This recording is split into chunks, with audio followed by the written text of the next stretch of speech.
Hey, everybody. Tickety boo, tickety, tickety boo. Well, I'm glad you caught one today. Thank you, tickety boo. Hey, Hazel. There's Sassy Ann. Sassy Ann, I adore you, Sassy Ann. Hey, Miss Justice, good to see you today. Okay, so today we're going to be talking about Sebastian Rogers. Crystal from Cold Case Crystal is going to come over. I'm going to go ahead and drop the link, even though she already has it. I'm learning how to do things, y'all. Can you believe it? I am learning. Brian! Hey, Brian, how are you? Gosh, haven't seen you forever. Oh, my Lord. Y'all can see my bed, my messy bed. Here, I will pull it so you guys don't have to see my messy bed. Hold on. Hold on, whippersnappers. We pull that right here. We're going to pull that up a little bit. I love my room divider. Dang, cotton candy boobs. If you ever go to the fair, try their cotton candy boobs. Hello, Crystal darling. How are you? All right, how you doing? I am doing really well. Thank you for coming up and talking about Sebastian with me today. I appreciate it. Thank you for inviting me. I've moved rooms twice, so I'm sorry I'm late. Oh no, you're fine. I was kind of running behind too. Was running around getting my cup of coffee, and let's put a picture of Sebastian up here so everyone knows what we're talking about.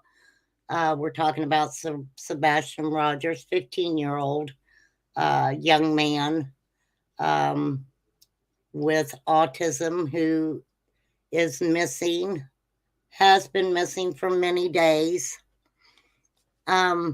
Crystal, I want to start us out with this. Okay, hang on. Hang on. I want to start us out with this. And this is from Justin on TikTok. Okay. And they had a vigil for Sebastian. And this is really interesting. And I definitely want your opinion on this, Crystal. So let's listen to Justin on TikTok real quick. Something big happened tonight. Okay. So I like to stream the vigil for Sebastian Rogers. And when I got there, this was going on. That's Seth Rogers. That's Chris Proudfoot. Oh. And I saw them talk for quite a while before the vigil started. Now, Chris was not able to stay for the vigil. He had something that he had to do, which is not my business to disclose. But Seth obviously did. But then Seth shared what their discussion was about. And I'm going to show you. Here we go. Me and Chris are putting our differences aside. It's not about our egos. It's about finding Sebastian. Me, Chris, and Katie will begin working together.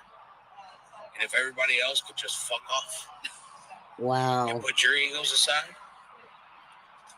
help us find our son. Sebastian. Okay, so I hadn't even played it all yet. I'm gonna just kind of park it right there for a minute. Hey, flies. That's all right. We'll give you a late slip. I thought it was interesting how he's telling everybody else to basically F off. This is just a number I'm throwing out there, but my guesstimation on the funds that he acquired from these people he's telling to F off is probably in the tone of $50,000 or more from these people. Yeah, and I mean, we can look at the GoFundMe and see that it's quite high. But we have no way of knowing what he got through cash apps or just cash in general. No, none of that. None of that. And now, all of a sudden, he's wanting to, get with Chris and Katie, which he should have done to start with. And that's just my opinion on that. Here, we'll listen to what else he says real quick. Hey, Patty Ponytail. Hey, Virgo Angel. Playing Drake Rogers is the goal of this shit.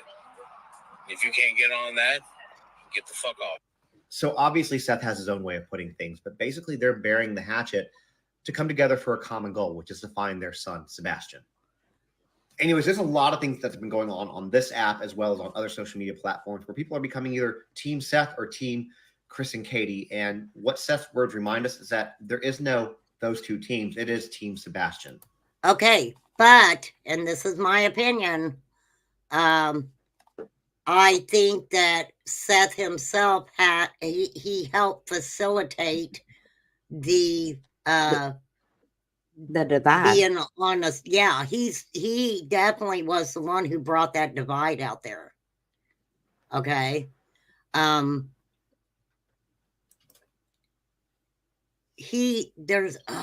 gosh, I mean, what do you think, Crystal? He ran with a lot. I think he ran with a lot of the narratives that had been put out on YouTube. And he responded to a lot of them as if they were facts. I've heard a lot of people say that Chris didn't want his daughter around Sebastian because he was a P. I never heard him say that. It was not Chris I heard say that. Yes, and honestly, it was the interview with Dutchess. I believe he was asked that, if I remember correctly, and he said that that was family business and he wasn't going to put it out there. Is what I remember him saying. Mean anything. That could mean anything, but yet people automatically want to jump to the worst of it. Well, I don't know. We've heard. I mean, just the statement itself, I can see where people are going to kind of look at that in a different way, right? But when Seth came out and stated, I remember Seth coming out and stating that someone had contacted his mother or something and said that about Sebastian. And Seth is the one who put it out there that, they said Sebastian was a P, and that if people knew the truth, that they wouldn't be going out and looking for him. Hey, Dutchess. Hey, Cat's Eye. Hey, Dutchess. Hey, Marie. So that's weird to me, right? Because the way Seth put it was a situation that, Chris was holding that over his head. And that didn't make any sense to me, because I'm like, how could something like that be held over your head?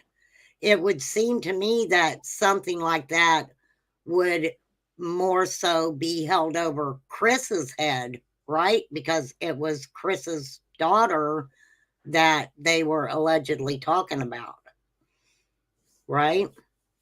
Hey, Allie. Yeah, and I'm about to put something up here.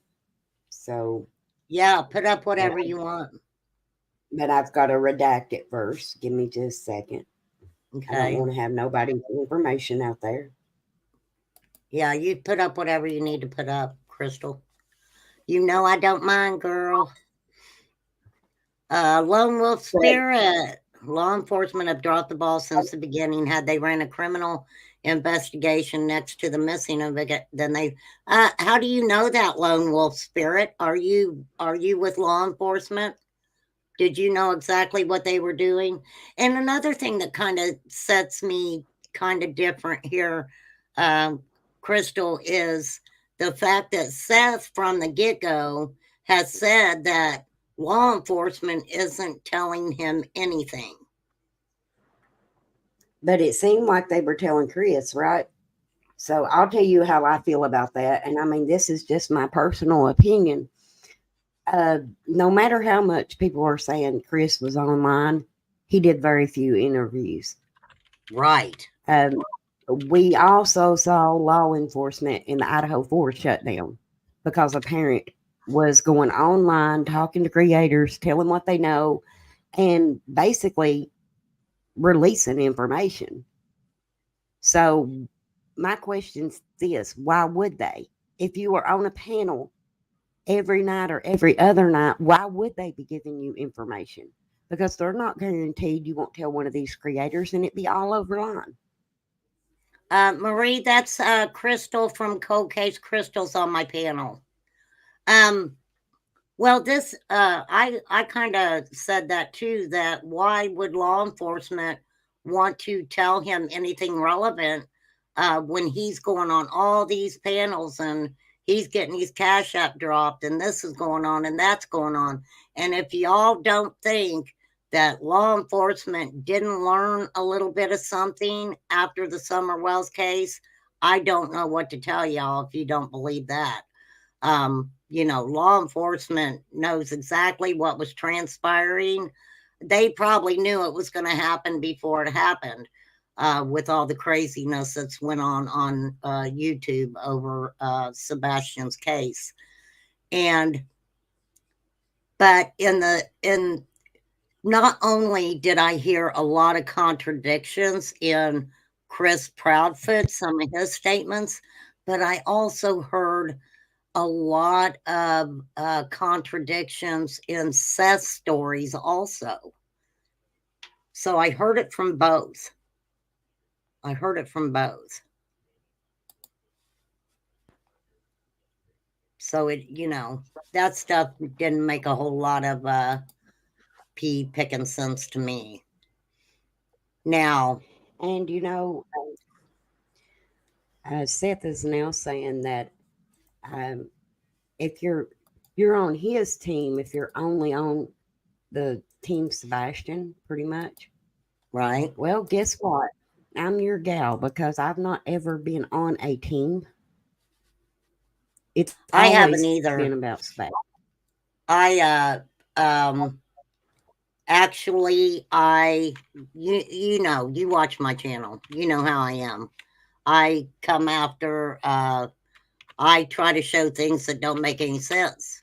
Contradictions, the whole kit and caboodle of it. And, when Dutchess did the first interviews, to be honest with you, I go by those interviews. Okay. The first interviews that people do, I think are some of the most important interviews, because as you see it go through social media, what happens is if these individuals know that they're going to be making a little bit of money or what have you, the stories become a lot of filler. They have to fill in all these little bits and pieces. And the way that Seth talked about Sebastian, like when he was at his house compared to when he was at Katie's, um, you know, there was such a difference there. But then I also remind myself, Seth did not have Sebastian full time. He didn't have him while he was going to school, right? So it's a little bit different of a ball game there. Let me see here.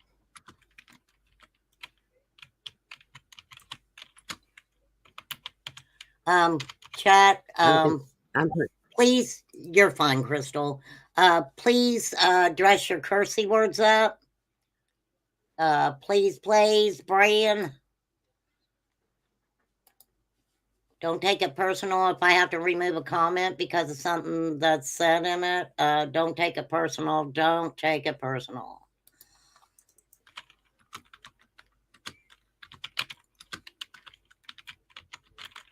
okay. Let me see. And see, you actually talked to these. You actually were on panel with Chris and Katie. How did you kind of Yes. feel? What was your kind of what was the vibe that you had while you were talking to them? Well, I mean, I was as confused about some things as other people was, but if I'm being completely honest, if we listen to everything that everybody says, we can find inconsistencies in all three stories. In all three, absolutely. And I've always been the type of person to say, I don't want to say how I would act because I'm not in that situation.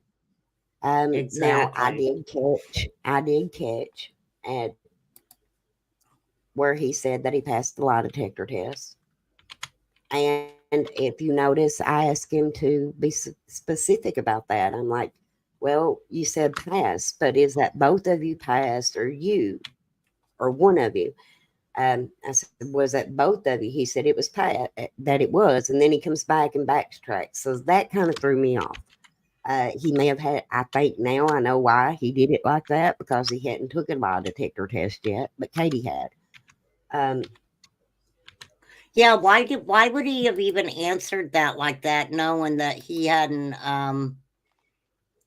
even I think taken it? because I think because he has been trying to be discreet. Because also in that same interview, I gave him an option to be able to be honest with you, here to talk about Seth, to talk about the things that we had found in the past, like the allegations that was made in the divorce papers.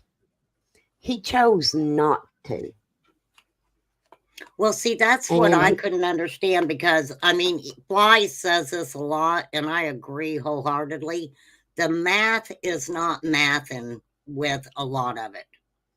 The math is not mathing with some of the stuff that he's saying. And, it seemed to me like there was a point. This is just my opinion. I feel that I don't know about Chris, but Katie was monetarily taking care of Seth throughout some point. I don't know if it was when he moved to Tennessee, you know, allegedly Chris helped him get that job. And it's like who actually took care of Seth monetarily within the time coming to Tennessee and all of that stuff. And I mean, we have no clue, right? No. My thing is when I said that on Dutchess, he had the opportunity to drag Seth. He didn't. To me, No, he that never speaks did. volumes. He did not. He didn't start trying to throw everything because he could have easily, right in the beginning of this case, said, "Hey, guess what? There was allegations brought up in the divorce that he had harmed Sebastian." He chose not to do that. But, just being a person on the outside looking in, Seth didn't take that opportunity. When it was put out there, he took it and ran with it. And to me, that speaks volumes. He see, Right and down to go ahead, honey. I'm sorry. Right down to putting out Sebastian's, and that was the kicker for me. Putting out the essay. Well, if you follow the Facebook groups, Katie also put out that she was disgusted that he did, and that this kid was not 13 years old. This kid was 8 years old. So if we See, do that the makes a math, this big kid is difference. still a minor. It's still a minor. Yes. So that's a good question, Dutchess. Dutchess said if Seth was so concerned about Sebastian and Chris, why didn't he try to get custody? Somebody ain't telling the truth. I wonder if it was because Um, number one, I truly don't think that Katie wanted him to have Sebastian full time. And let me ask you this, Crystal. Crystal, what's your opinion on this? Um, what why do you think that from the beginning there was talk about not gaining monetarily off of Sebastian going missing? Uh, you know, who I can only speculate about that, but this is kind of how, because we've heard them both say that law enforcement said it wasn't a good look. So, what if, I'm just putting a what if, this is my opinion, okay? What if, allegedly, they were talking that day that he went missing, and maybe he said something to the nature of, well, I'm going to have to make a GoFundMe just to search for him to be able to miss work. And law enforcement said that's not really a good look, and they decided not to do something on in Sebastian's name. But I really, even though it's in his sister's, and I'm sorry, but there's going to be taxes have to be paid on that. I'd like to know who's going to pay it, Seth or his sister. But anyway, mhm. that's neither here nor there. But the GoFundMe is all about Sebastian. A sentence is not written in that GoFundMe. What Sebastian been missing isn't mentioned. So how is that not about Sebastian?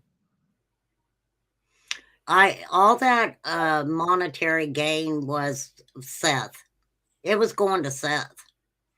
Um, he talked about flyers and things like that. And from my understanding, he didn't even have to pay for flyers. TBI was offering to print him flyers because he made a really off the wall comment. He said, "Yeah, I told him I needed 6,000."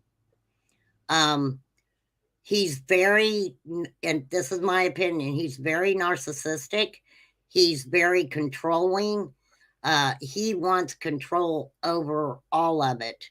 And I truly believe because we, now I don't know about anybody else, I didn't see Katie react to Seth at all until Seth put out about the SA with Sebastian.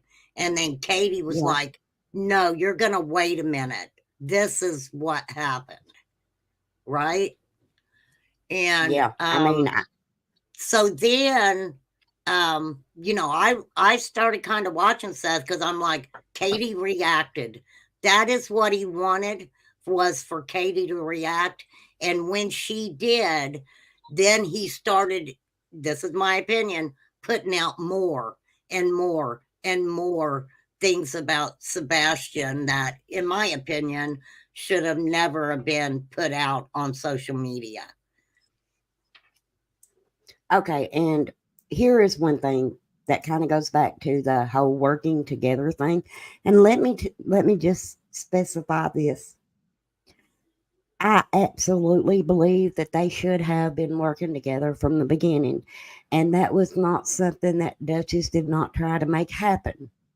And this is a message that was sent to Seth when we had Katie and Chris on panel with us. He read it, did not respond, showed up in at the chat area later that night while we was on the live and chose not to come on panel to stand united with them. And So if you can show I honestly do believe, just from watching Seth and how he acted and different things like that. Oh, hang on, Crystal. Let me put that up there. Let me add that here. Okay, this is is what this Dutchess and Crystal sent. Hello, I am admin I for sent Dutchess. this directly myself. I don't Okay. want her to be blamed for sending it. I sent this directly myself. Well, it says admin for Dutchess. So this is from Yeah. Crystal to Seth. Tonight at 10 p.m., we'll be doing a live stream speaking with people who know Sebastian. We would like to extend the offer for you to be on panel guest on this live. Dutchess focus on finding the missing. She puts billboards up and makes flyers for families with missing loved ones. We do not speculate and make wild theories. If any question is asked you are not able to answer, that is not a problem. You will not be disrespected as a panel guest on our channel. Zero tolerance for that behavior. We focus on facts, getting his information out to the public. This channel has successfully been running 2 live blip boards for Sebastian. We pray for a safe return. If you would like a link to be on panel, message me. I will be happy to send you a link. And he just didn't pop Well, up there. Huh? yeah, I've got proof of that. Just a second. Just a second. That's I've what I got said, proof honey. that it You was. just show I've got whatever you proof want. that it was red, because it, if you're an iPhone Right. user, it shows up as red, It shows up. and Hey, this Candidly, particular hey, message was not red. I mean, was red. it's I accidentally closed it out. Give me just a second. when a child is missing, they're at the weakest and lowest. Please don't kick them when they're down. Law enforcement doesn't believe any of them are involved. I don't think we're kicking anybody while they're down. There ain't nobody kicking nobody when they're down. In my opinion, it wasn't YouTubers like us that were kicking anybody while they were down. You know, there Seth, is a point with this. believe me, Trust I me. believe that Seth was mid kick on Katie, if you want to know the truth, because he was sure kicking her when she was down. She checked the vehicle first before she went to go search for Sebastian.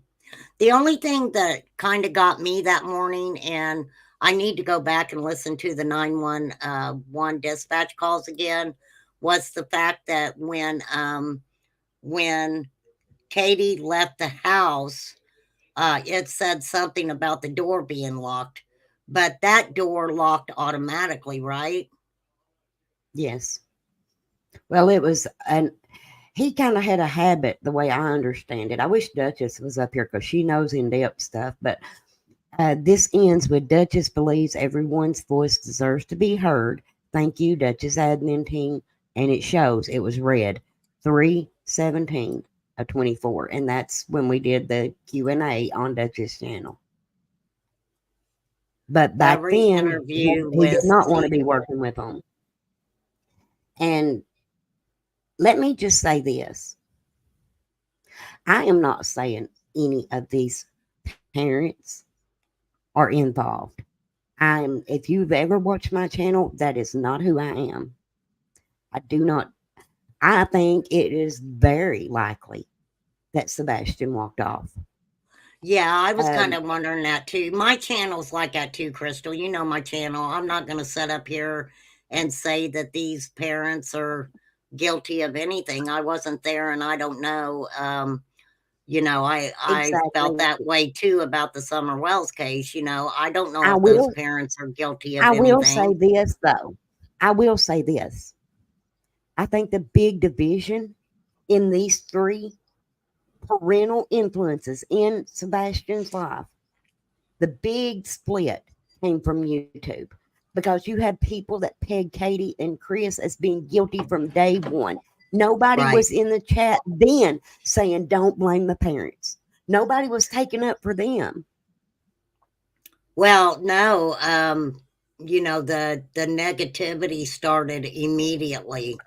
And this is just my opinion. It didn't matter how they answered questions. People were going to find, they were going to find, they're going to look at the negative. They're going to take something. And of course, the first thing they're going to do is try to make it negative. Unfortunately, that's, something that happens on YouTube that gets a lot of clicks and views over all the negativity. And this question, Crystal, drives me crazy. It keeps coming back to my mind. Why the conversation about money? that makes me feel like, and this is just my opinion, that they had been, I don't know for how long, kind of monetarily helping out Seth. I feel that. I just feel that way. I mean, is it possible? It is. I mean, but I don't know anything about anything like that. But I will say, if you watch these interviews from the beginning to just yesterday, you will see how dramatic they change. Now, to my knowledge, Seth and Katie has done 3 interviews. They did 2 Right. with Dutchess and 1 with, well, maybe 4. 2 with Dutchess, 1 with Smiley, and Dutchess, who was that last one? Olivia. I mean, and in none of those did I hear Seth being put down in them.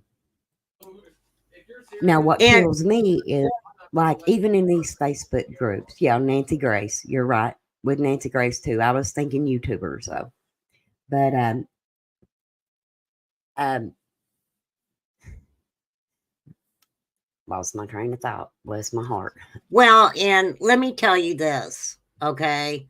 When Seth hurt his shoulder, however he hurt it, we hear that it was a prior, you know, incident, and that he had hurt it many times before that. But he started talking about being on medication. And I watched him in these interviews, and you could tell that he was taking his medication, and the kind of medication he was taking, I was like, not only is it loosening you up, but it's loosening your mouth up too. That's when the interview he did with Pascal, I think the guy's name is, wow, that was kind of mind blowing because he said a lot. I do Yes, totally and I do want to believe that say Seth this. was jealous. Yeah, I do want to say this, and please don't think I'm taking up for Don Wells. I'm not. But if he would said half of what Seth has, YouTube would have eat him alive. The problem is people want to get narratives and they want to run with it. They don't want to be open minded. They want to choose a side. Well, there is only one side here, and that is Sebastian. Sebastian. Sebastian And is missing. this is what I think too.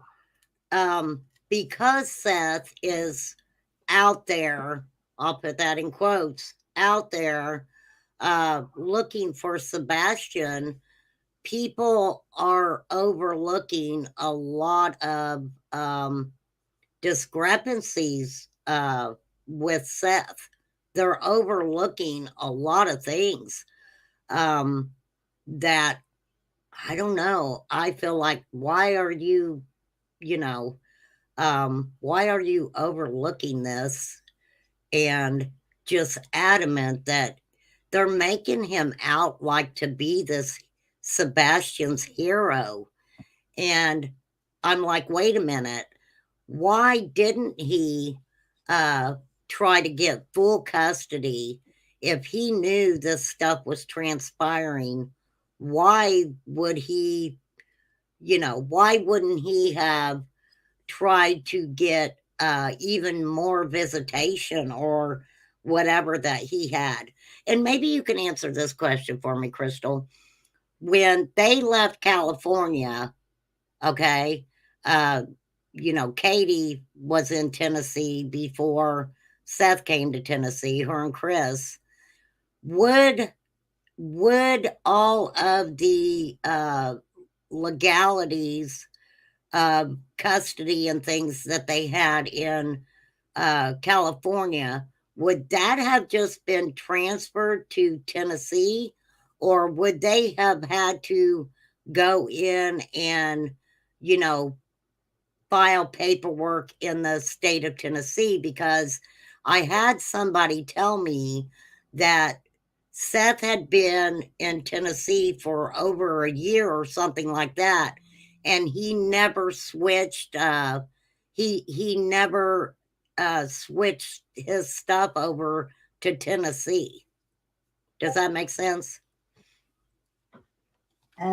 It does make sense. I would think that it would just transfer over, and then if you like remodified your visitation, then maybe you would get another mediator or judge according to how agreeable that you are to be on the case. But I would think it should just transfer. Just a second, remain calm. I'm sending you a message. Okay, honey. If law enforcement doesn't believe any of the parents are involved, why does all the channels only focus on them? What about others that could have lured him out? Well, I think, I don't want to mess your name up by saying it wrong. It's a new day. It's a new life. It's a new way for me. Okay. Nobody else wants to come on YouTube and talk about it. I mean, you've got Seth's sister coming out. I don't think we've heard anyone related to the Proudfoots come out, have we? Well, actually, what we have heard is Seth's mom. We've heard a lot from Seth's mom. No, Chris's family. Oh no, not to my knowledge, but Dutch would know more about that. I sent you a message, but yeah, I was going to. One thing that has always bothered me is in the Facebook. She makes a statement, and everybody saw it, that Sebastian swore her to secrecy about abuse. Right. Well, first of all, that's not negotiable. If it's your grandkid and you're being abused, that should never be negotiable. I mean, as much as I love my grandkids, they could never swear me to secrecy about something like that. Furthermore, she's mandated. Right. So why did she keep that secret?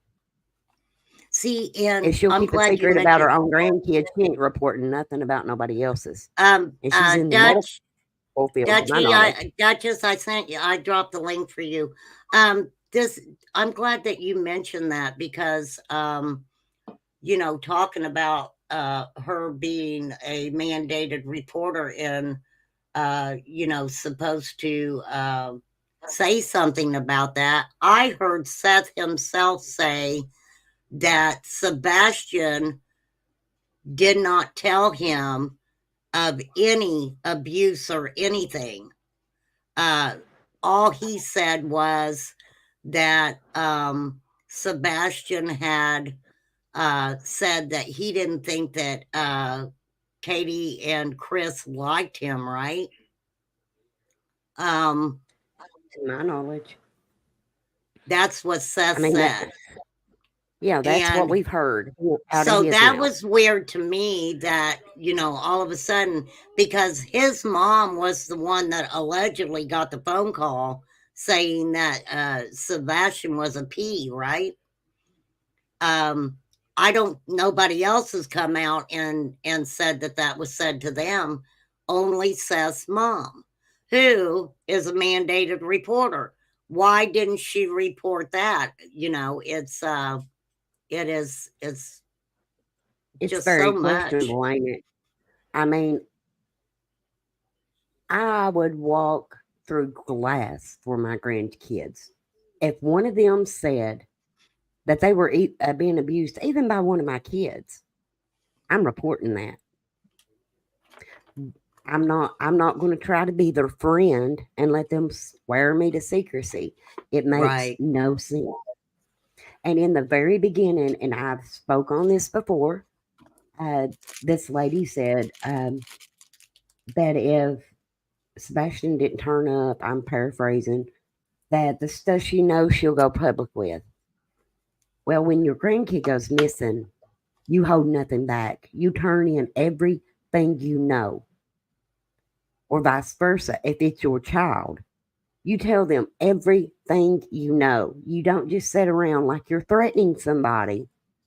If they Well, don't say something, you're going to release stuff. this That is makes what no gets sense to me. me. This is what gets me also. After what Seth has said about Katie and Chris, I wonder what it was that all of a sudden they all decided to work together to bring Sebastian home.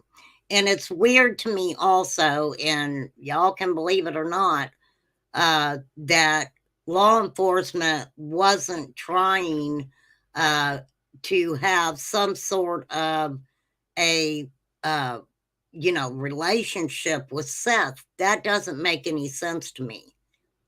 Why would they? I do know about the social media and him going on YouTube channels and all that other stuff, but it's because him and Katie went and talked to the TBI together, right? And if him and Katie went and talked to the TBI together, that would mean whatever they told Katie, they also told him. And he is the one who, drew that divide in between, Seth and Chris Proudfoot and Katie. Now, we also know that they have admitted that Chris and Seth were the ones having conversations, that Katie was not, speaking with Seth, that Chris and Seth were the ones having these conversations about Chris trying to convince Katie to let Sebastian go and live with Chris. But, the thing about that is with Katie, she obviously had it set up to some point, right? That he had someone there to care for him when he got off work. I don't know what time her job was or whatever, but obviously it's not ever been said if he was actually left at home at any time by himself or, whatever. And so, as far as Seth, though, with him working and the hours that he worked, it was more convenient for him because he had Sebastian when he wasn't working. So I don't feel like, he had to pay for any kind of care for Sebastian or anything like that. So freaking weird. Hey, Dutchie, Miss I don't know if you Chewy. heard Remain Calm, but she dropped you a link above, honey. Yeah, I dropped it. I'll drop it again. Because I know you and Dutchess, actually, spoke to Chris and Katie.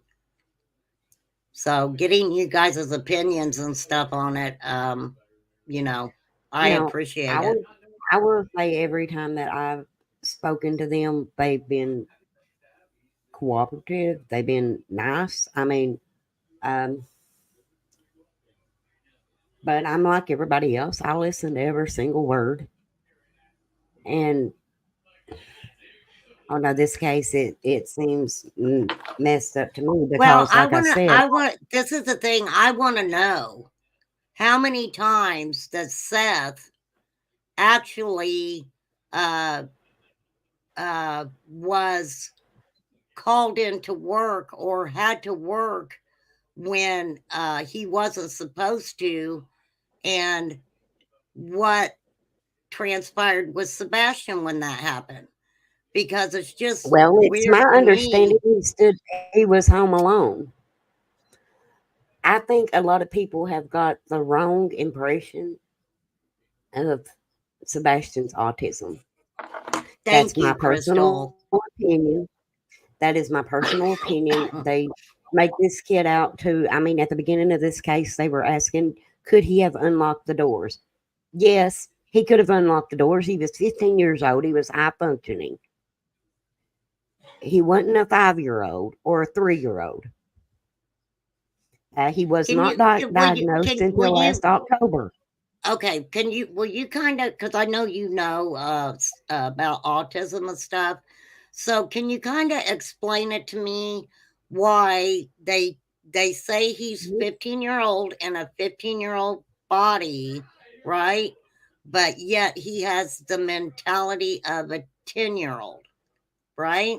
Well, now, at one time, I heard that he was a D5 a high functioning autism. Hang on 1 minute, Years Crystal. ago. Adis Okay. Perez, I don't know where you came from, but I know exactly. Okay, that is what Seth said. So it's okay if you want to come over here and be a Seth supporter. I do not care. I don't care if you're a Katie and Chris supporter. Makes me no never mind. But don't ever come in here and tell me or any guest or whoever that we need to do our research. Okay. All right. Sorry, Crystal. Oh, that's fine. Remain calm. Um, Years ago, and I'd say a lot of people in your chat right now know somebody that was diagnosed with Asperger's, and used to a lot of people got diagnosed with that. Later on, they canceled out that diagnosis, and now they will say you're a D5 high functioning autism because they no longer use that diagnosis no more. Right. Um, our home is a medically complex home. We do training on kids with medical conditions all through the year. Dutch knows, she's talked to me a lot of times, and I'm doing extensive training, but a lot of it is in this area. Virgo Angel said she's got a son who is on the Sotrum, and Spectrum. it was explained to me, yeah, Spectrum, by a gifted teacher. So, okay, let's do this in layman's terms. He could have opened the door, he could have unlocked the door. If it was a coded door to get back in, then he would have been able to know that code, put the code in. I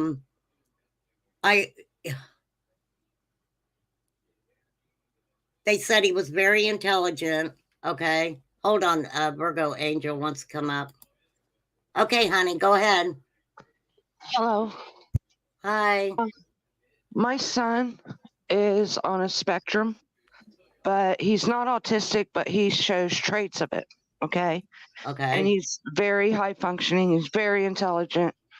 But he has traits of an autistic person. Like he has his little quirks. He'll only eat certain breakfast food. He will only do things in a certain manner. He does have a routine of his own. So if to talk to my son, he's 13, you would think you were talking to an adult. Right. He See, doesn't that's like, what confuses me because I would think that with Sebastian being high functioning, would I? This is what confuses me. If someone's high functioning, I think that that they're very intelligent, right? yes, So that would definitely, I would think that his conversations and things that he would have with people, wouldn't be like that of a 10-year-old. Does that Right. make sense? Yes, because my Not son, taking this long to diagnose. he's socially awkward too. Kids his age, he doesn't, Yes. he can't understand why they act the way they do. He Right. sees Yeah. no sense in it. None. Oh, damn. I just lost And her. I don't know what happened. I lost her. Hold on, Virgo Can I- Angel. Give us a few minutes and then I'll pull you back up here pretty soon. and We also another thing is, I'm sorry, Dutch. Go ahead.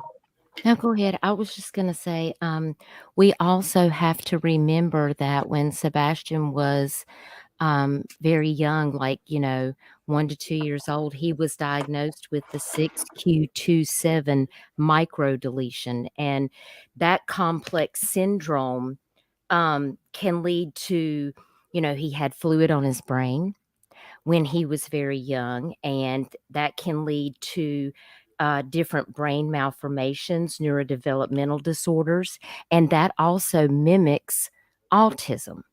So, So did he still have a shunt? Did he have a shunt? Did he have a shunt to keep the fluid down? I would have to text Katie. I can message her and ask.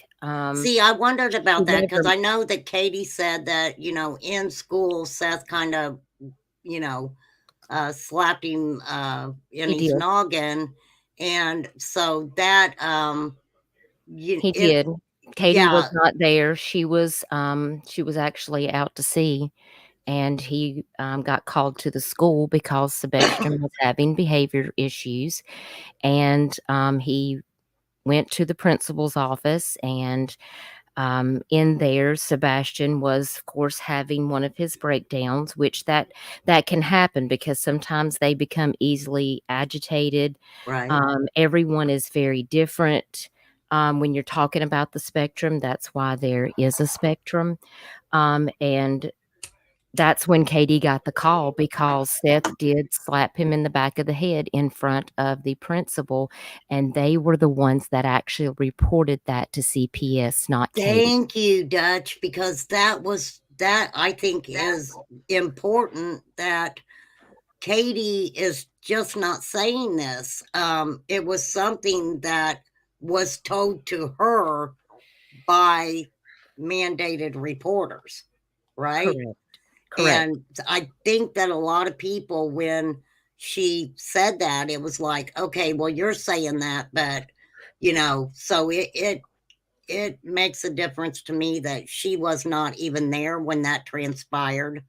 And it was reported to her about that. Correct. And yes, Susan Bezio, Katie did say that he did have, you can have tonic-clonic seizures, you can have Right. different types of seizure disorders, but that wasn't something that he was really affected with a lot. It's not something that he's dealt with. He is on other medications, not just treatment for his ADHD, and he was recently, it was recommended because of Katie working with the psychiatrist that specializes in helping Sebastian where he goes to therapy and his treatments. It was recommended for her to have him tested for the actual autism because Right. that would open up more of the capability for him to have access to other treatment options that he would need. And so that was the reason for him going to have this additional testing because, again, the 6q27 deletion does mimic autism. However, it's not completely the same. So I'm sure that Sebastian is very intelligent. But you also have to remember that along with that, he is still not going to be functioning completely as a 15-year-old mind would have the capability of doing. So we have to, there's so many parts of this that, that we have to consider because when you're dealing with these genetic chromosomal deletions.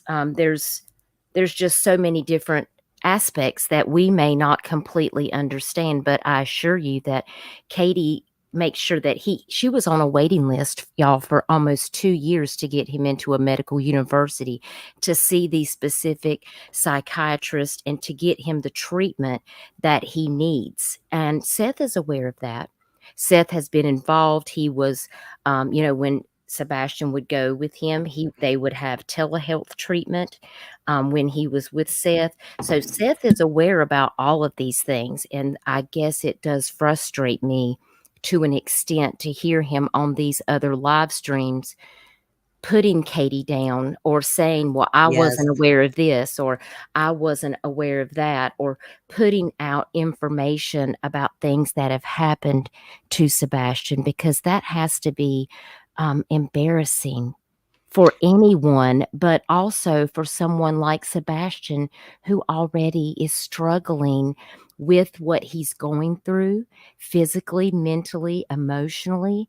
Right. And to know that his own father would say those very, very private things that he Yes, I dealt said with that. as a young child.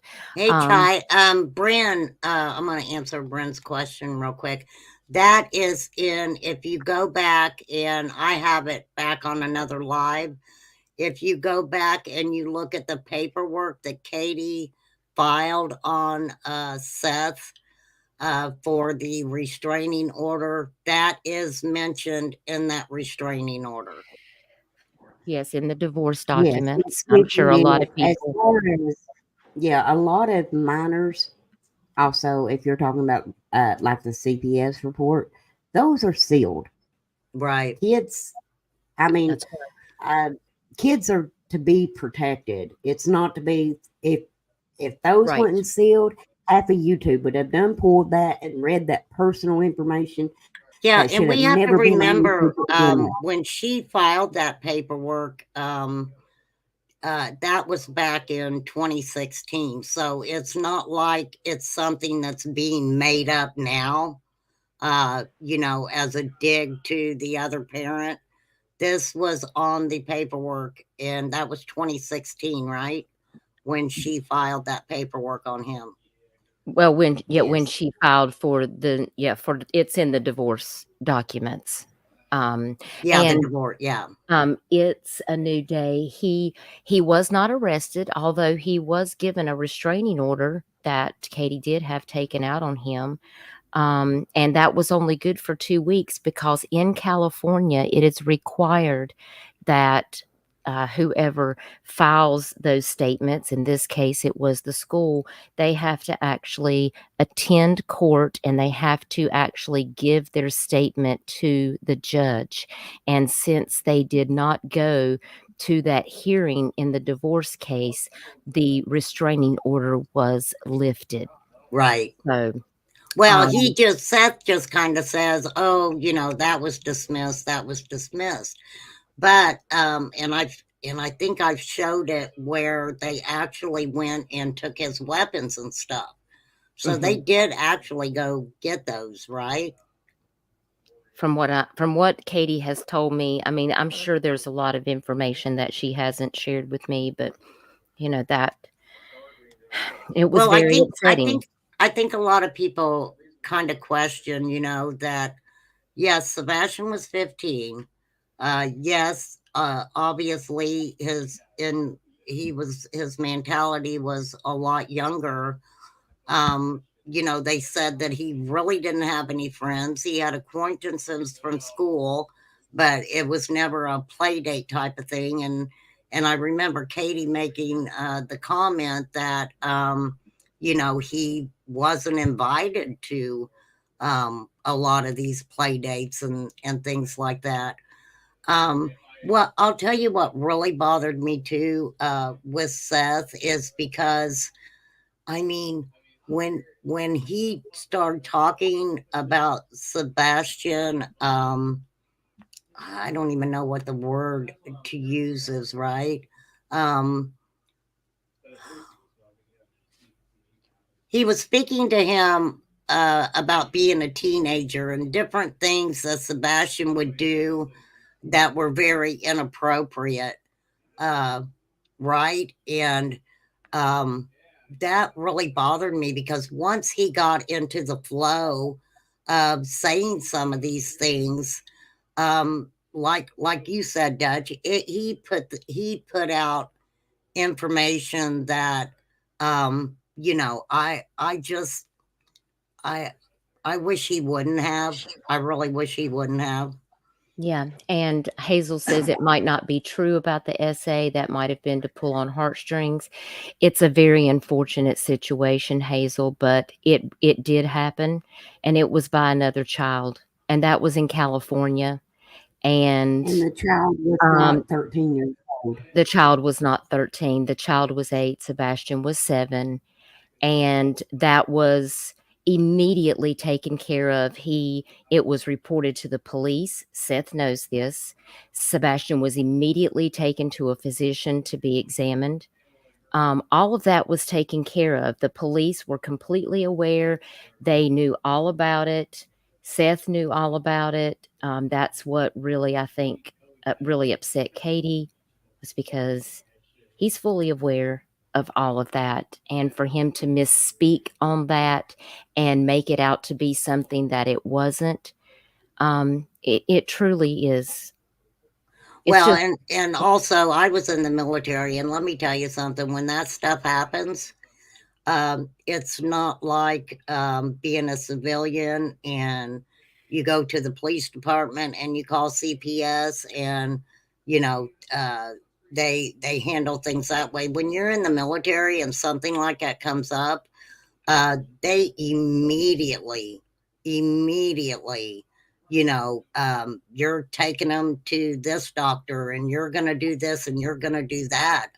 And I will just say this, with Katie being military, if she would have ever have been thought of harming her child, that wouldn't have ended up real well for her. I'll say that, right? Right. I had asked her when she had spoke about Seth, Sebastian going to live with Seth at the end of the school year. And I said to her, I just have to ask, what made you want to make that decision, considering everything that you've talked to me about? And she said, well, now that Sebastian is older, he loves his dad, and he wants to go see his dad, but there are times when it's time for him to go see his father, and then he'll cry and say he doesn't want to go. And Seth is saying that Sebastian pretty much acted that way with him, right? Right. And she said that has happened. Like and that's how it is.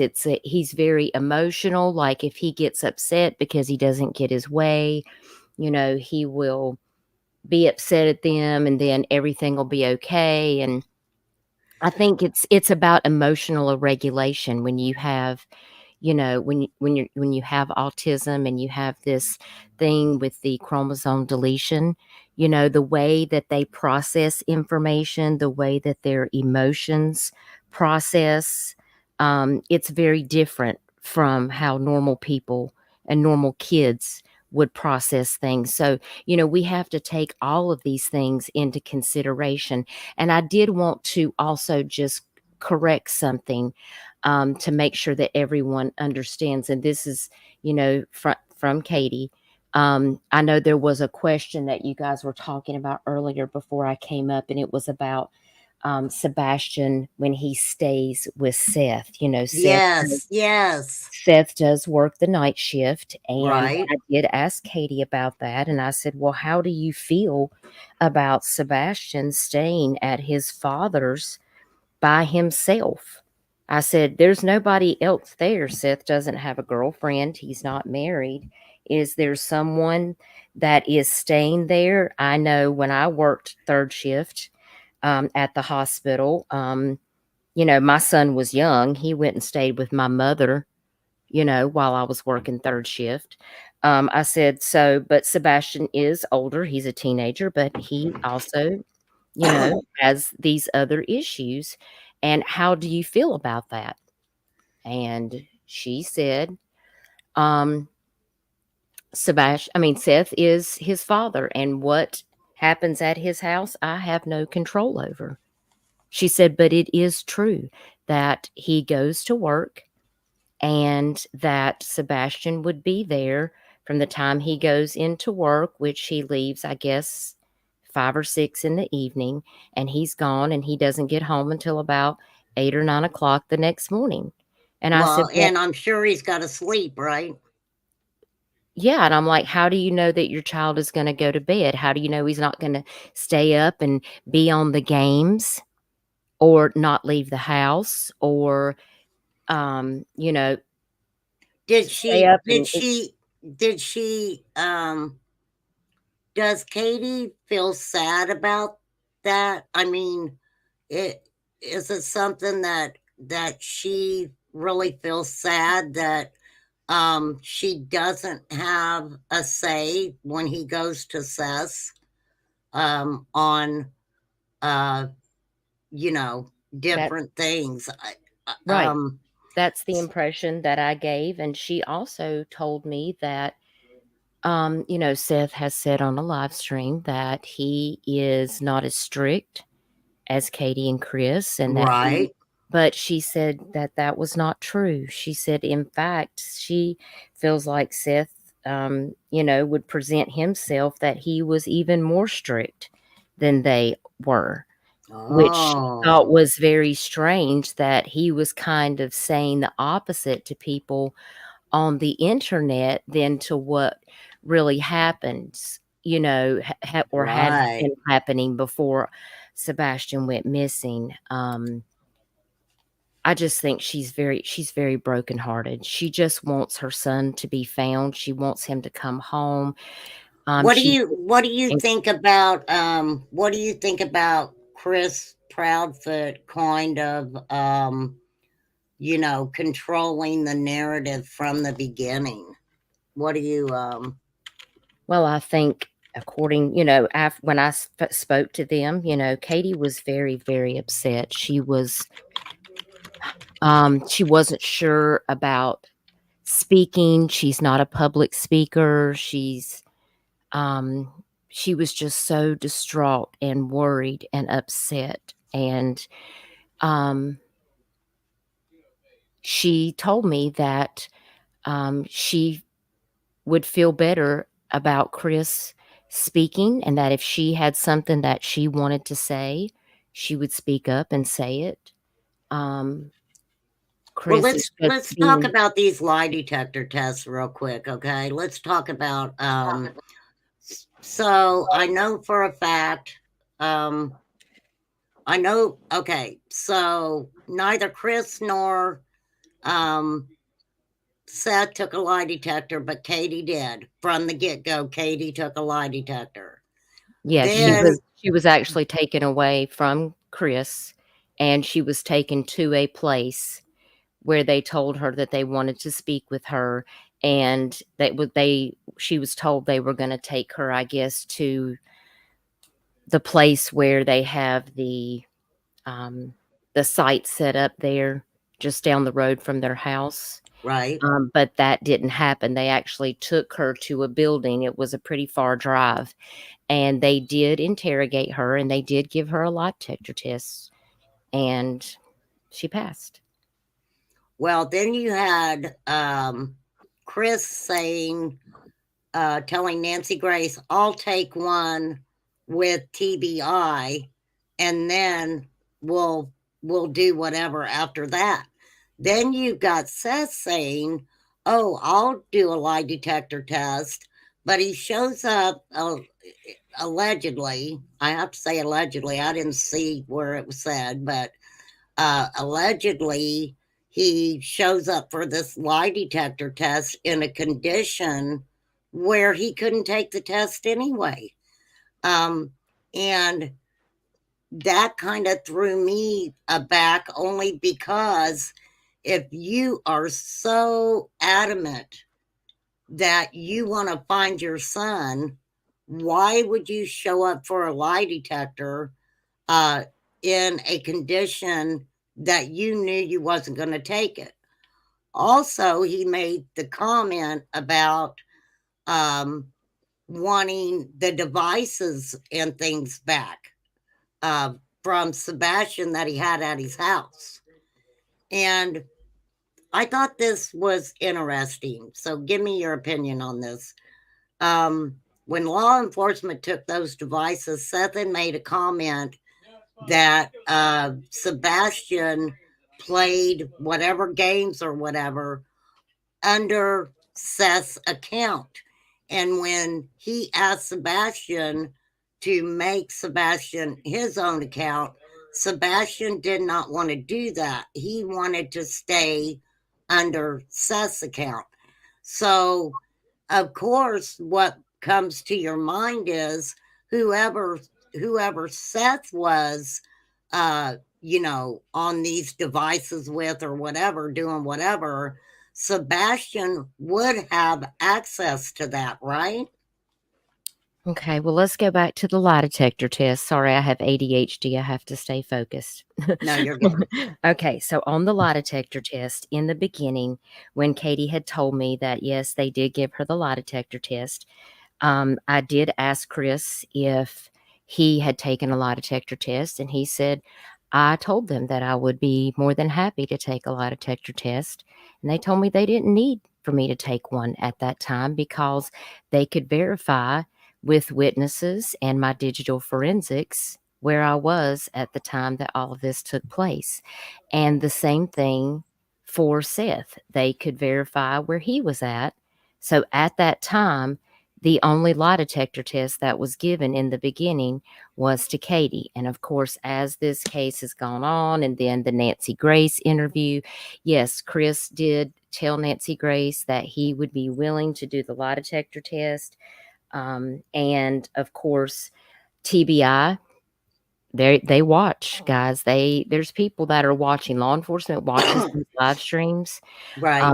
He did reach out to them because he wanted to let them know that he planned to take this lie detector test from Nancy Grace.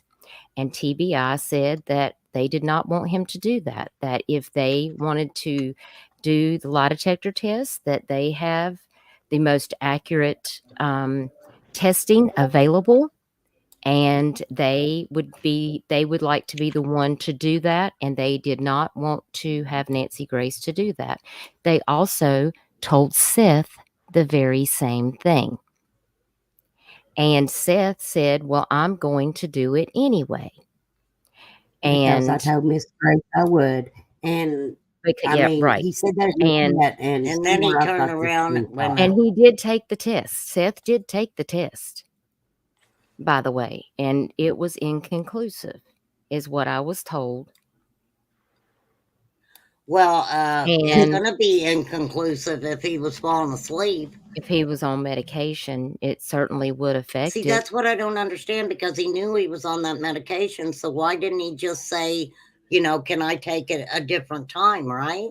Right, especially if you're on blood pressure medicine, people can Pain that medicine. test can be altered because it will not allow they monitor your heart rate and different things. And if you have something that's affecting you, like a nerve medicine or blood pressure medicine, heart medicine, there's a whole list of medicines. You guys can look that up, that they do not want you to be taking because it can cause the lie detector test to be inconclusive.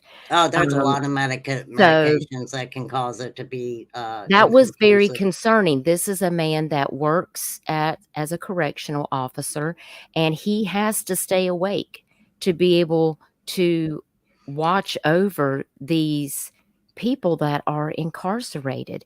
This would be a very important time in this case for Seth to be staying awake is during a Mhm. lie detector test I would think involving so. your son. Right.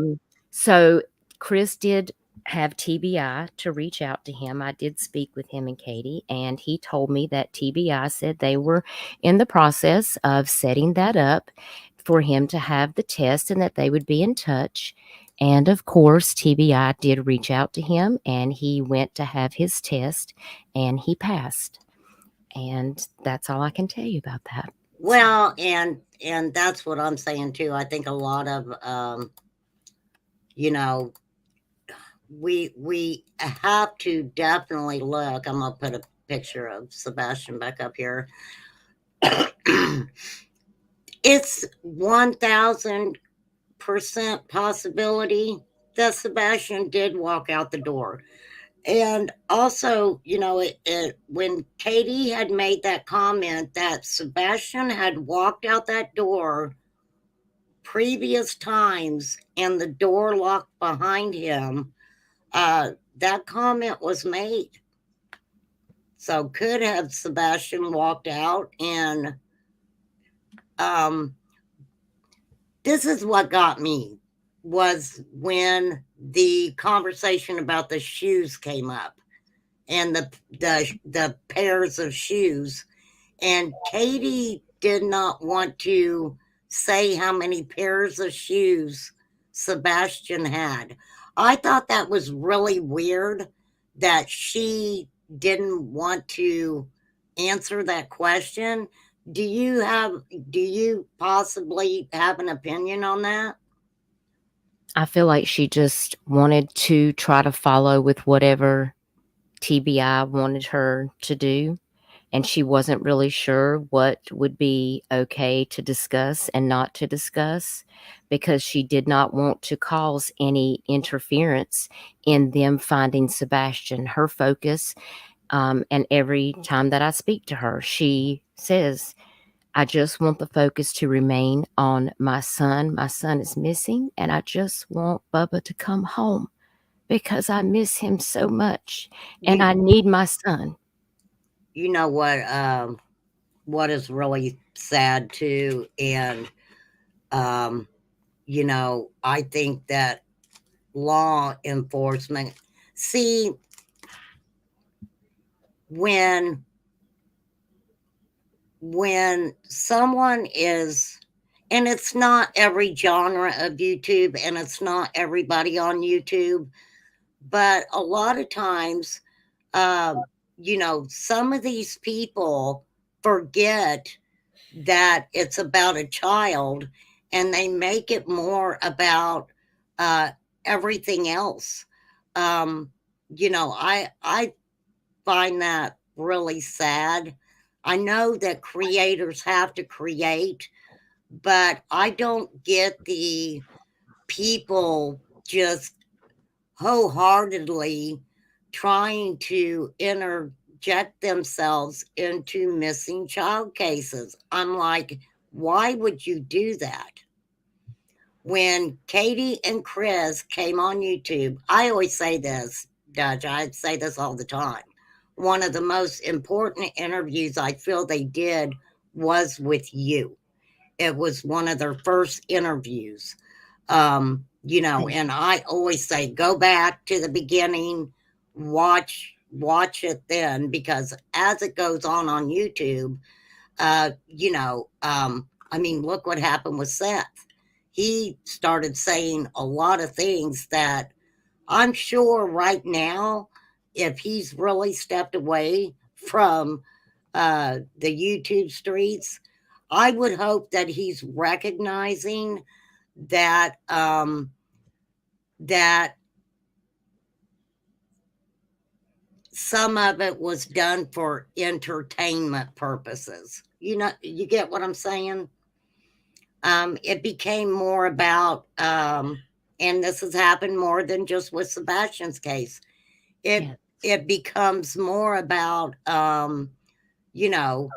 who gets what quicker, who can get this person to talk to them quicker, and it just becomes a shit show, and it does nothing. It does nothing for Sebastian at all.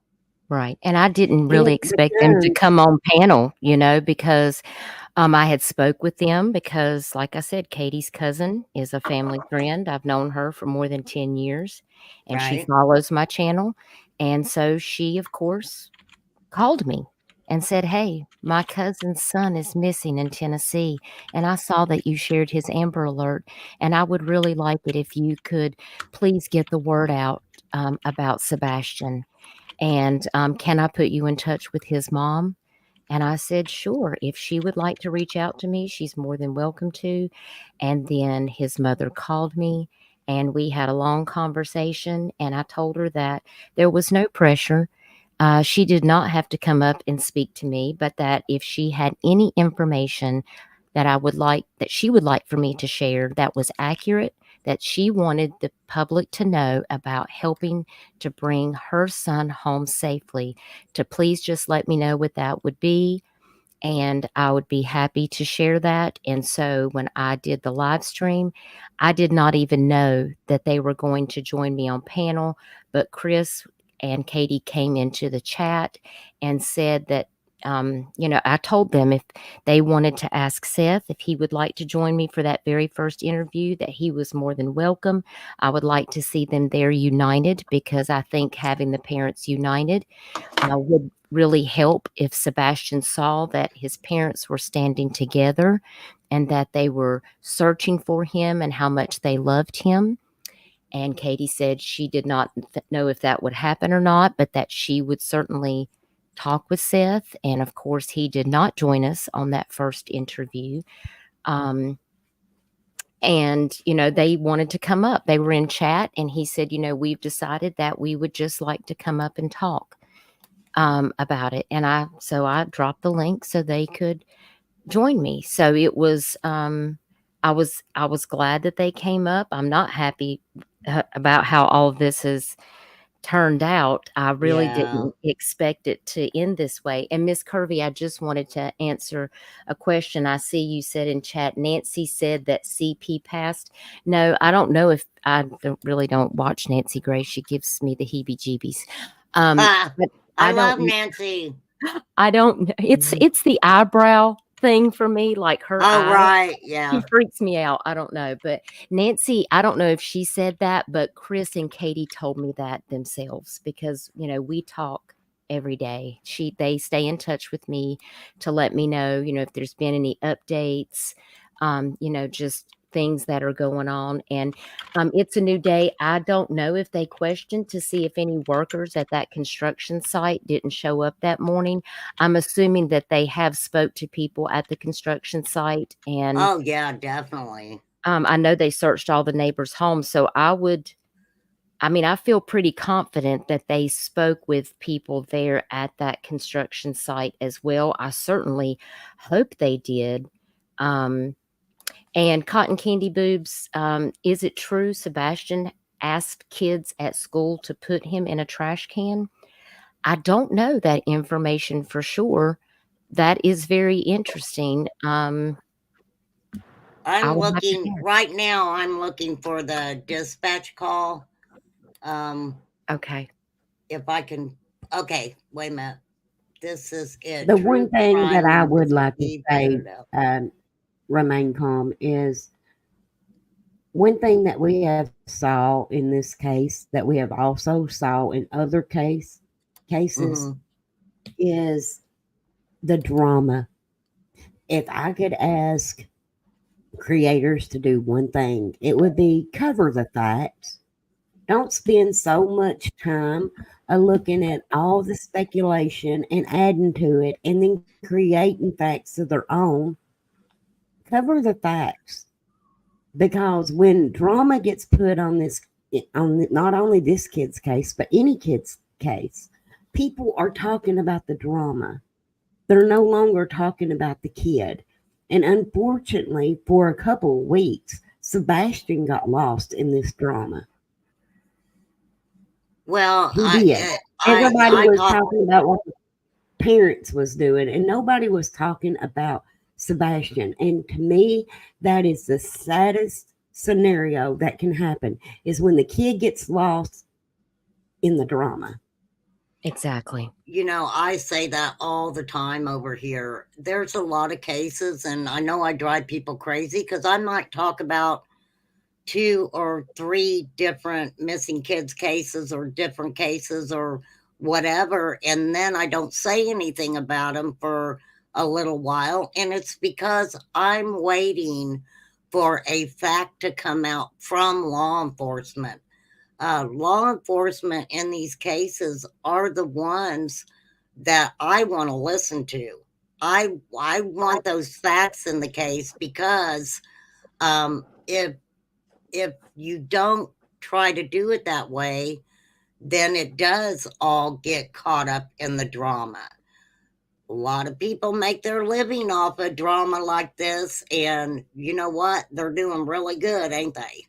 I mean, it's sad, but it's true. I have Sebastian's dispatch call here. Let's listen to it, girls. Let's listen to this. This is True Crime with Eve, everybody.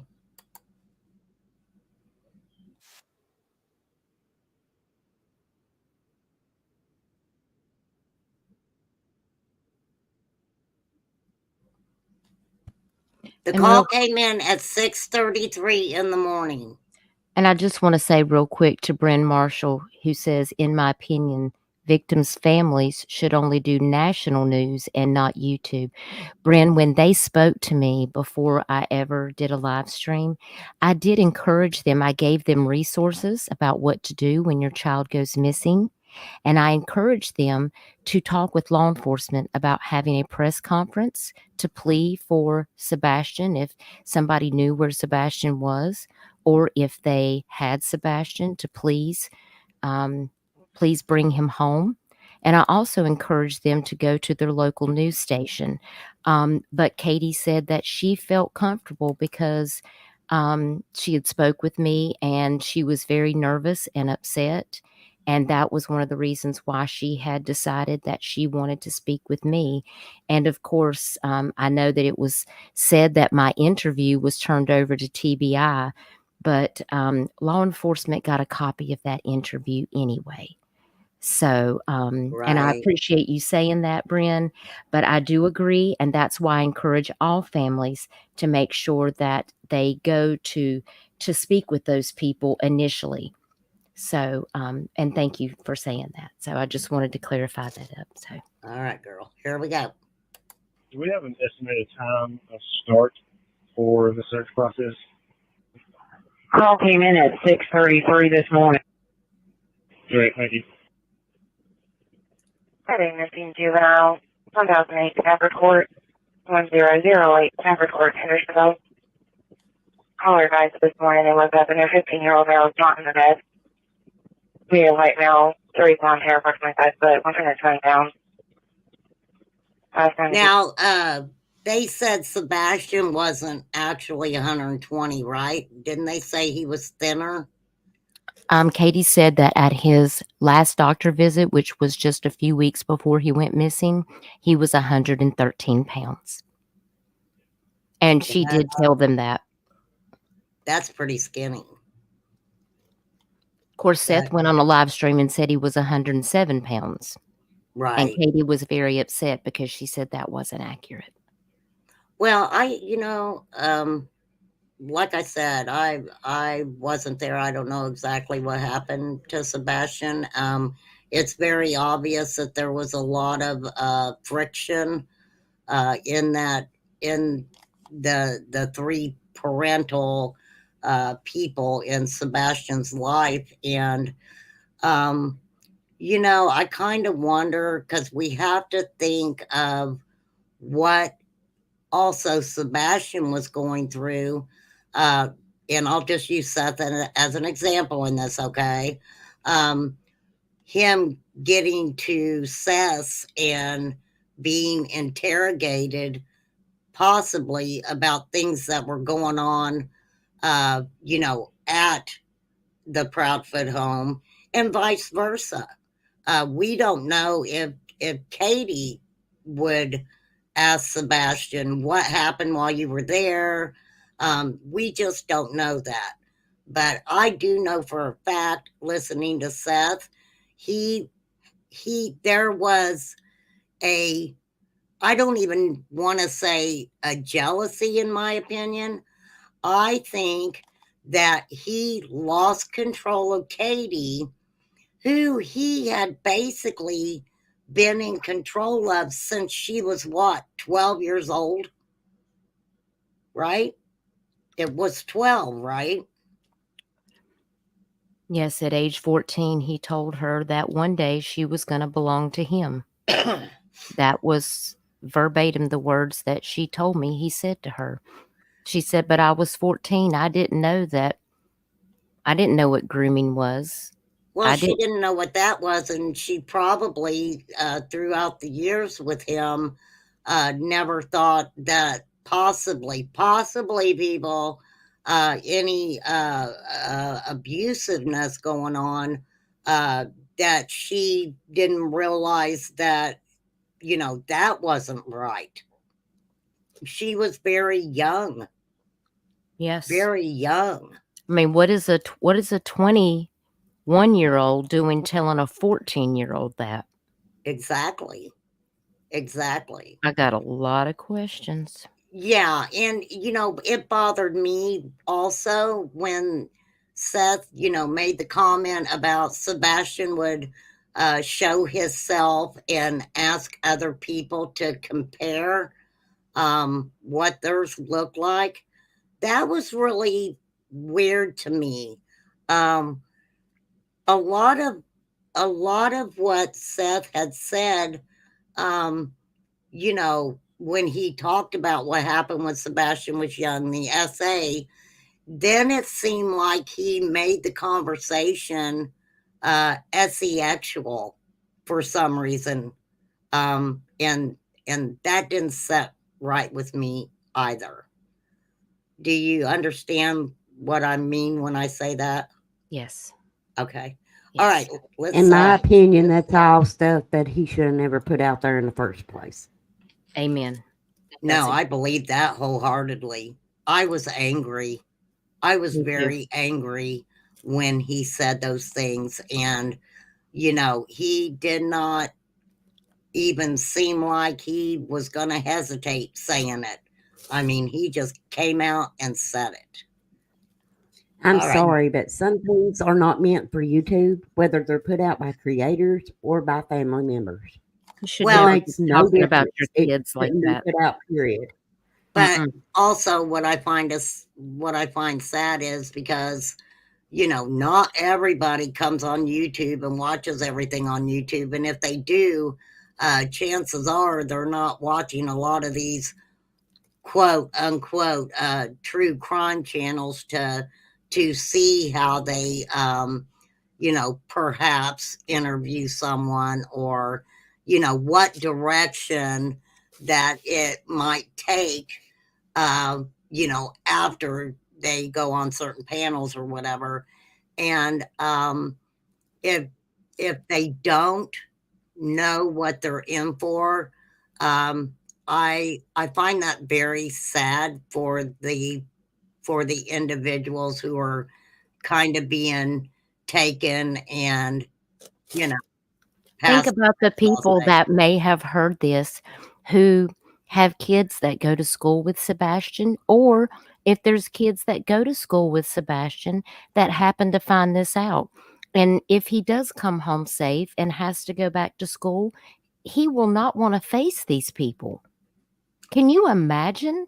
So Sebastian was in regular school, but he was just in some classes that would help him out because he was a little not as quick as to take tests and things like that. So the classes that he was actually in were just classes that would give him more time on tests and things like that, right? Right. He had like actually at the vigil that Justin on TikTok streamed, Sebastian,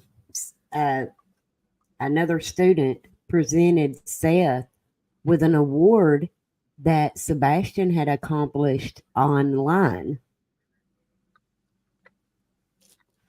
So that tells me he was taking some classes online.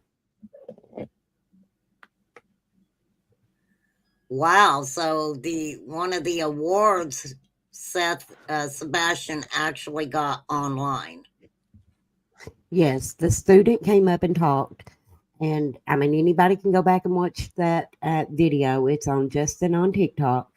The student came up and talked and said, even though Sebastian was not in the class and she didn't get to know Sebastian personally, he was able to complete this award for FFA online, and she presented it to Seth. So that tells me that there was some classes that he was taking online.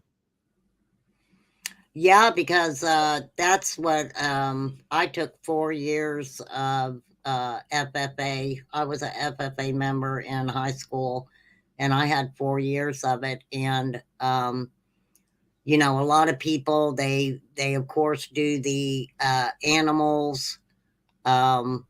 You know, we did all kinds of things, plants, flowers.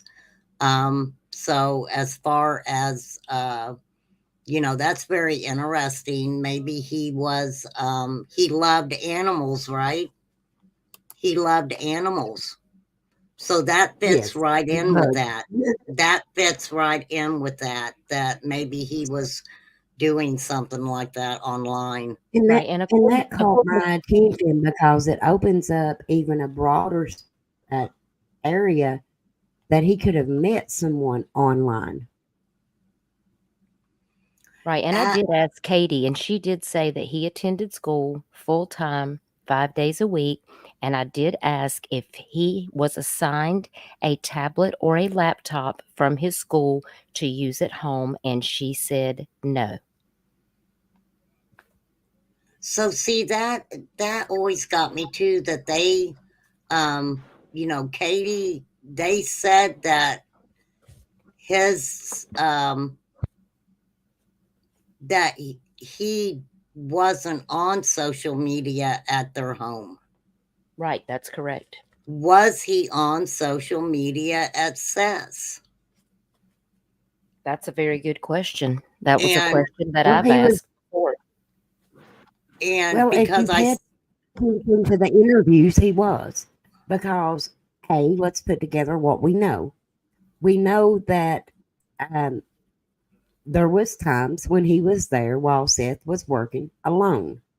We know that Seth's friends said, "Do you know Sebastian is online?"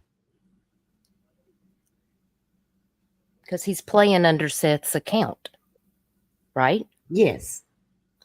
Yes. see And he said that he uh, would take the headphones, but how would they know if they were playing with Sebastian and not him? If that be the case. And some of these games require the headphone because you're working with your other teammates. You have to communicate with them. yeah, definitely you communicate with them. And see, that's why I thought it was interesting with when Seth did his little tirade.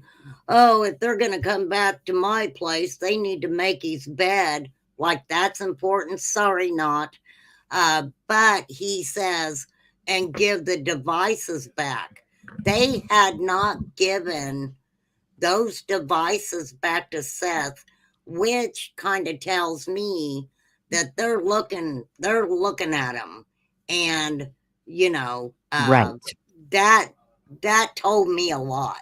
That told me a lot right there. Absolutely. And I hope that they have all of the devices from Seth and that they're looking at his account as well as any accounts that Sebastian used and also any accounts that are under Seth's name, because you don't know what was actually going on there. And if Seth wasn't always there to watch what Sebastian was doing, how do you know? Like, do you have cameras in your house, Seth? Everybody wants to talk about Chris and Katie not having active cameras outside of their house. Well, what about you, Seth? If you leave Yep. your son, your autistic 15-year-old son, at home for 12 hours in the middle of the night, what if somebody broke in?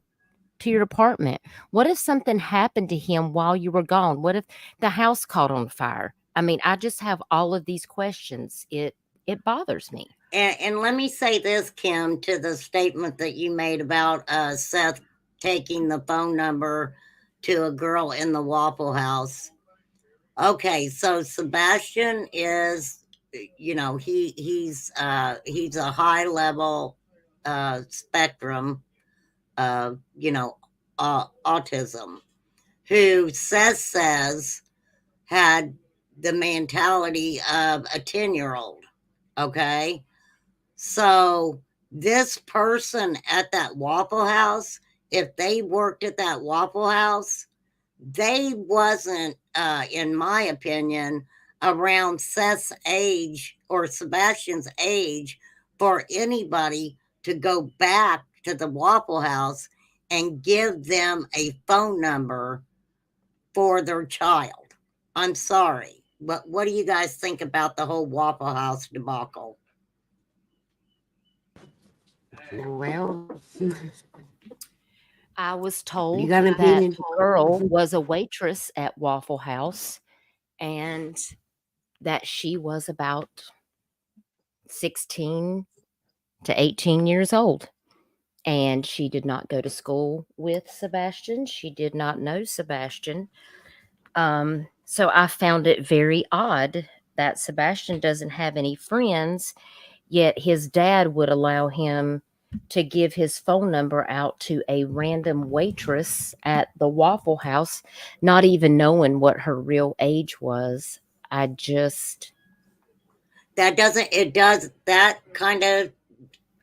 weird to me. It is. I That is just found that very very weird to me. strange. Yes. And also Okay. because Seth is pushing the he's putting it out there in the universe that Sebastian is very inappropriate, with showing himself or whatever, and putting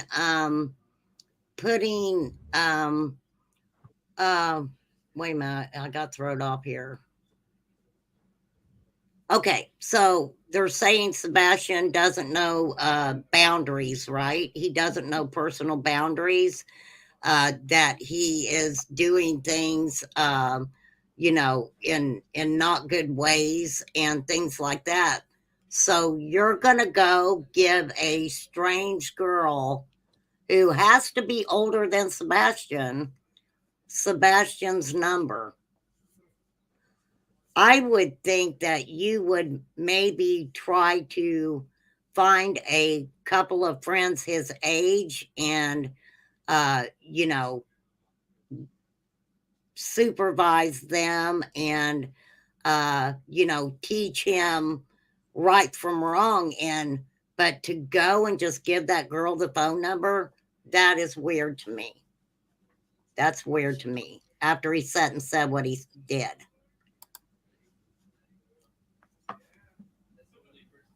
Remain calm. It's completely up to you.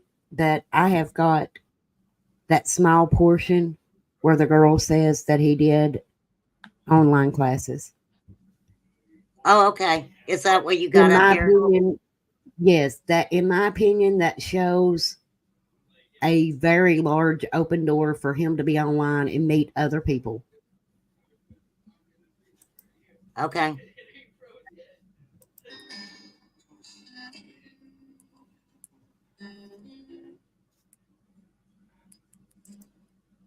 It's time. Let's do it. Let me see if I can push. Okay.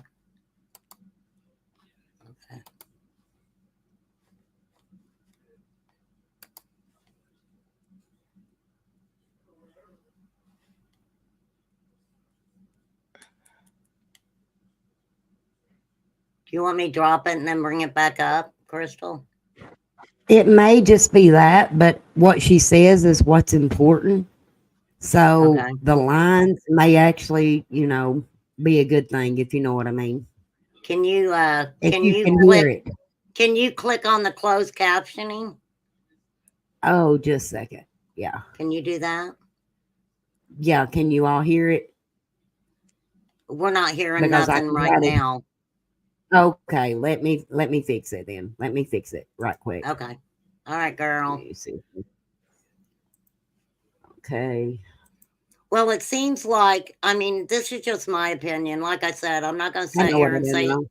any of them are guilty of what happened to Sebastian. You know, that's not what we're trying to put out here. You know, we're just No. talking about inconsistencies and different things like that. Because I think what happened, we've all looked at Seth this whole time and we've all humanized him, right? But why weren't we humanizing Katie? Katie took a hard hit over Sebastian missing, and she has not come on to, bash anybody. Katie has not done that. Okay, Crystal, hold on. Okay, there we Okay, got I it. think I got it too. Okay.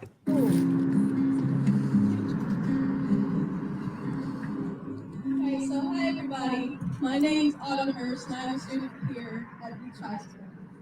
I'm a senior this year and so I'm FFA. I was an FFA officer. Can you hear it now? Yeah, I can hear it, but we've got the closed captions up too for anybody who maybe can't hear it that good. Okay. Chapter. And Sebastian was actually sorry, I'm not used to public speaking. But so as a freshman at Beach High School, you can take a class called Agri Science that introduces you to FFA, which is Future Farmers of America. So even though Sebastian Rogers was not involved in the class physically, he actually was able to complete classes online that he actually was physically able to take. So even though he may not have been in the class itself with my advisor, he was able to complete that online in order to earn a certificate, which is called a green hand degree. So I am here today to actually present that to him, to his dad himself. That way he can know how hard his son has worked this year. So he did take FFA online and earned a certificate called the Green Hand Award. I'm asking Katie right now. So the Green Hand Award is probably for plants and things like that, I would think. Something to do with that, or, this is what I would like to know. Did Seth even know about that class? Did Seth even know about it? Now that I have no idea, but I do know that student where he went presented him with an award that she said Sebastian was able to complete online. And if he what date was completed it, this? that was Justin on TikTok put it out just a second. Can you send me the Because link in Discord? I'm going to send it to Katie. Yeah. Because she said to me when I'm telling her as we're talking, Sebastian did not have a school laptop or tablet that he brought home. And I said, did you know he won an award for an online class he completed for FFA? And she said, not that I'm aware of. And she said, but I'm going to verify this on Monday. And she said, and we don't know that he got anything from school. And he did because he didn't finish his classes. So I would like to verify this. Okay, well, I think I that's sent it what in Discord. that's But what I the will girl also said, say right? though, Dutchess, did Chris stay for the whole vigil? Because the No, he picture at the left. beginning of it is okay. Because I was going to say this was at the vigil where they took the picture of him and Seth together. Right. Right. But the girl did also say that he hadn't completed the class, right? But he was. No, she said he had been able to complete the class and earn an award called the Green Hand Award or Green Hand Degree. And she presented that to his father at the vigil on behalf of him so his dad would know how hard he worked.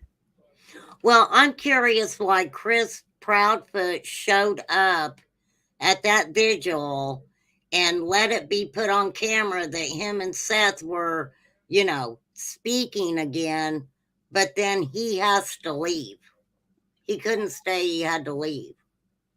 Yes, and what is the deal with Sebastian having to wear um, an undergarment, I'll say? Um, so he was incontinent, right? He had struggled with that since he was a young child. It's not something that had just started. Was that And due to the essay? Was that due to him being essayed as a child? Because there are a lot of children who are, I understand that. And from what I was told, that was not directly this was happening before this incident. This was an issue that he was having before that incident also. It's part of the chromosome deletion thing, I believe, and it's something that they have been working on since he was very young. Now, could that have influenced this situation to trigger something? I can't say. I'm not his psychologist. I don't know all Right. of the ins and outs of that. So, that's all I can really comment on that. Well, and And that I would like to that clear something up. I'm not saying that Sebastian only went to school online.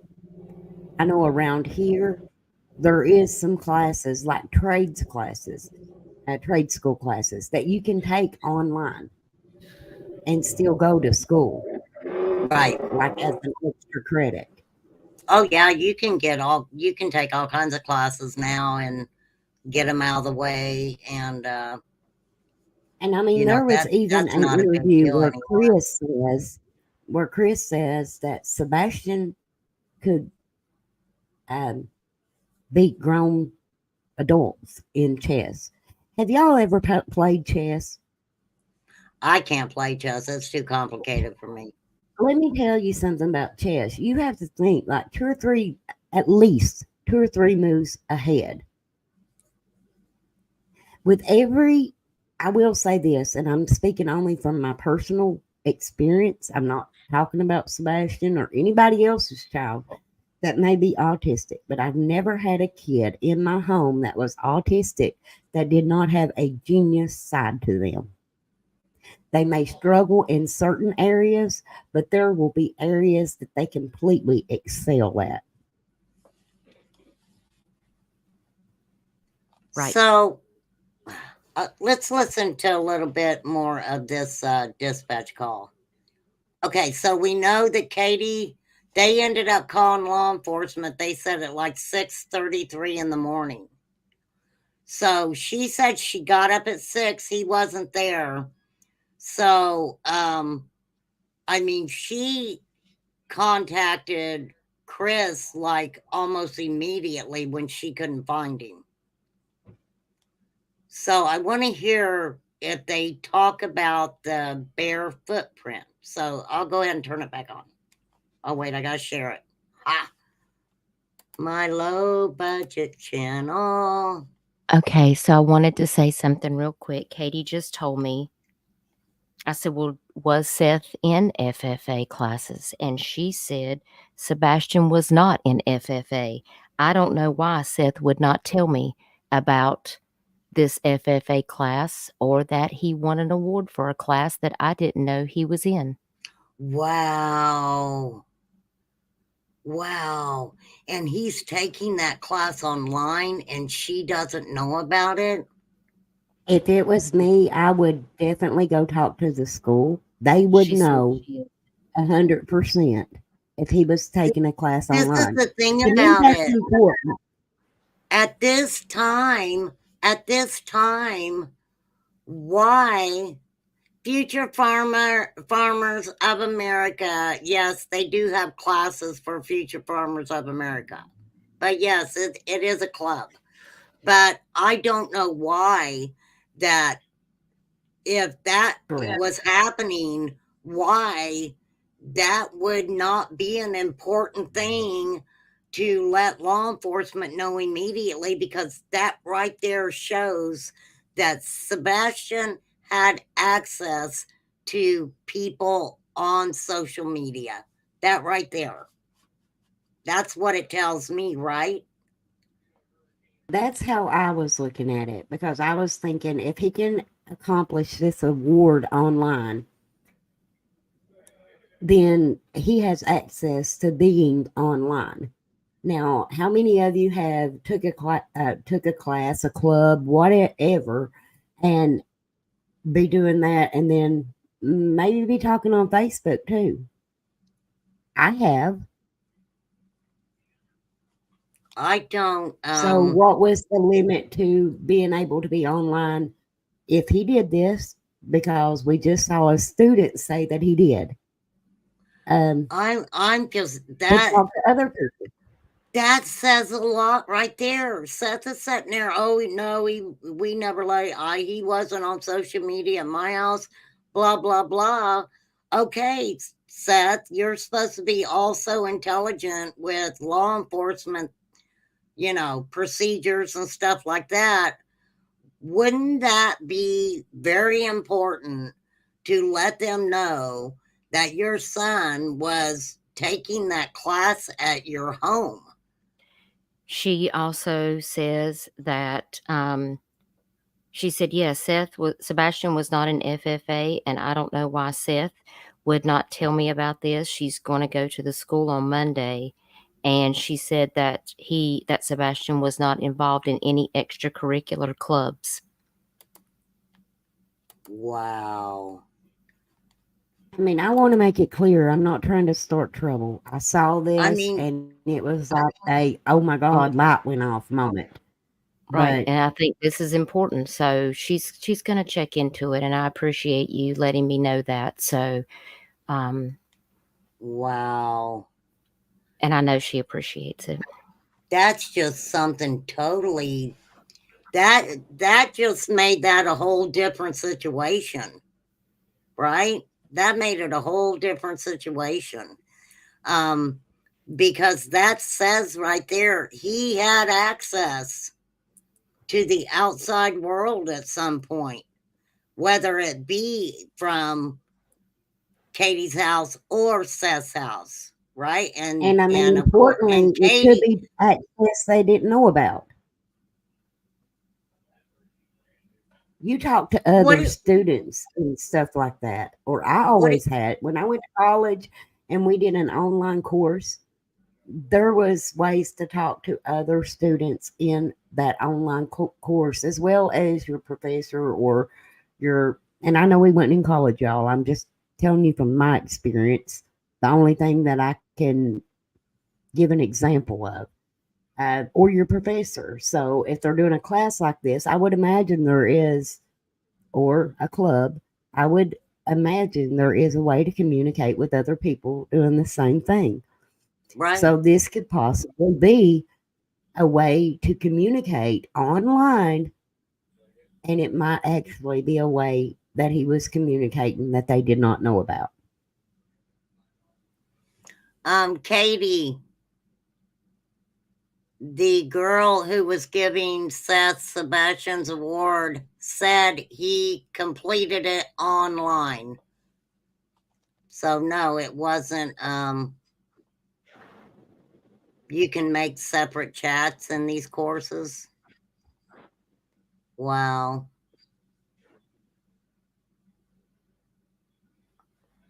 I will say if someone was going to meet someone to do something bad, then a prison is a good place to make that connection. Yeah, I mean, a lot of people has talked about his job and connection with these, criminals and things like that. I don't. That's a rabbit hole that I choose not to go down.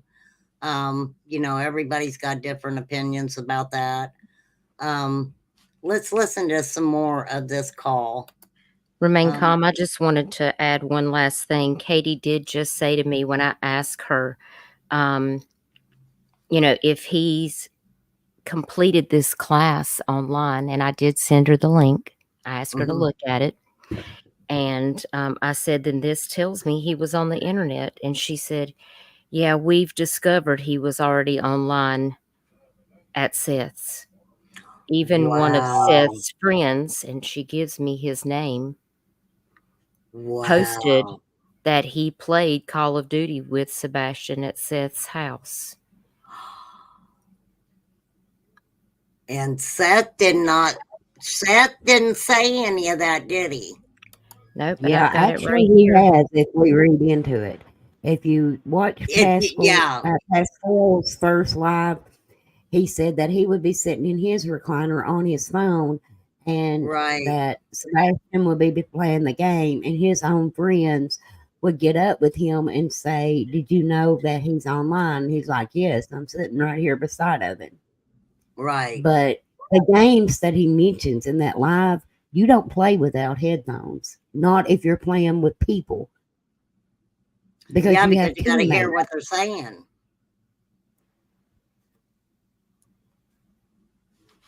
Wow. I just thought that was very interesting. And I also wanted to answer another question online. Somebody asked, I think it was Miss Curvy, did Sebastian have his own bank account or access to bank cards or his own bank cards? And no, Sebastian did not have his own bank account, and he did not have bank cards. So let me ask you this. So, they talked about the possibility of Sebastian just leaving on his own. Of course, we know about the shoes. He, didn't go out without his shoes and things like that on. But then there was also a time when Katie felt that he could have been taken. Do you know where her mindset was when she kind of went from leaving possibly on his own to had someone maybe have picked him up or something like that? Was it the amount of time and him not being found that kind of made her go in that direction a little bit? Yes, we talked about this at length on our personal call.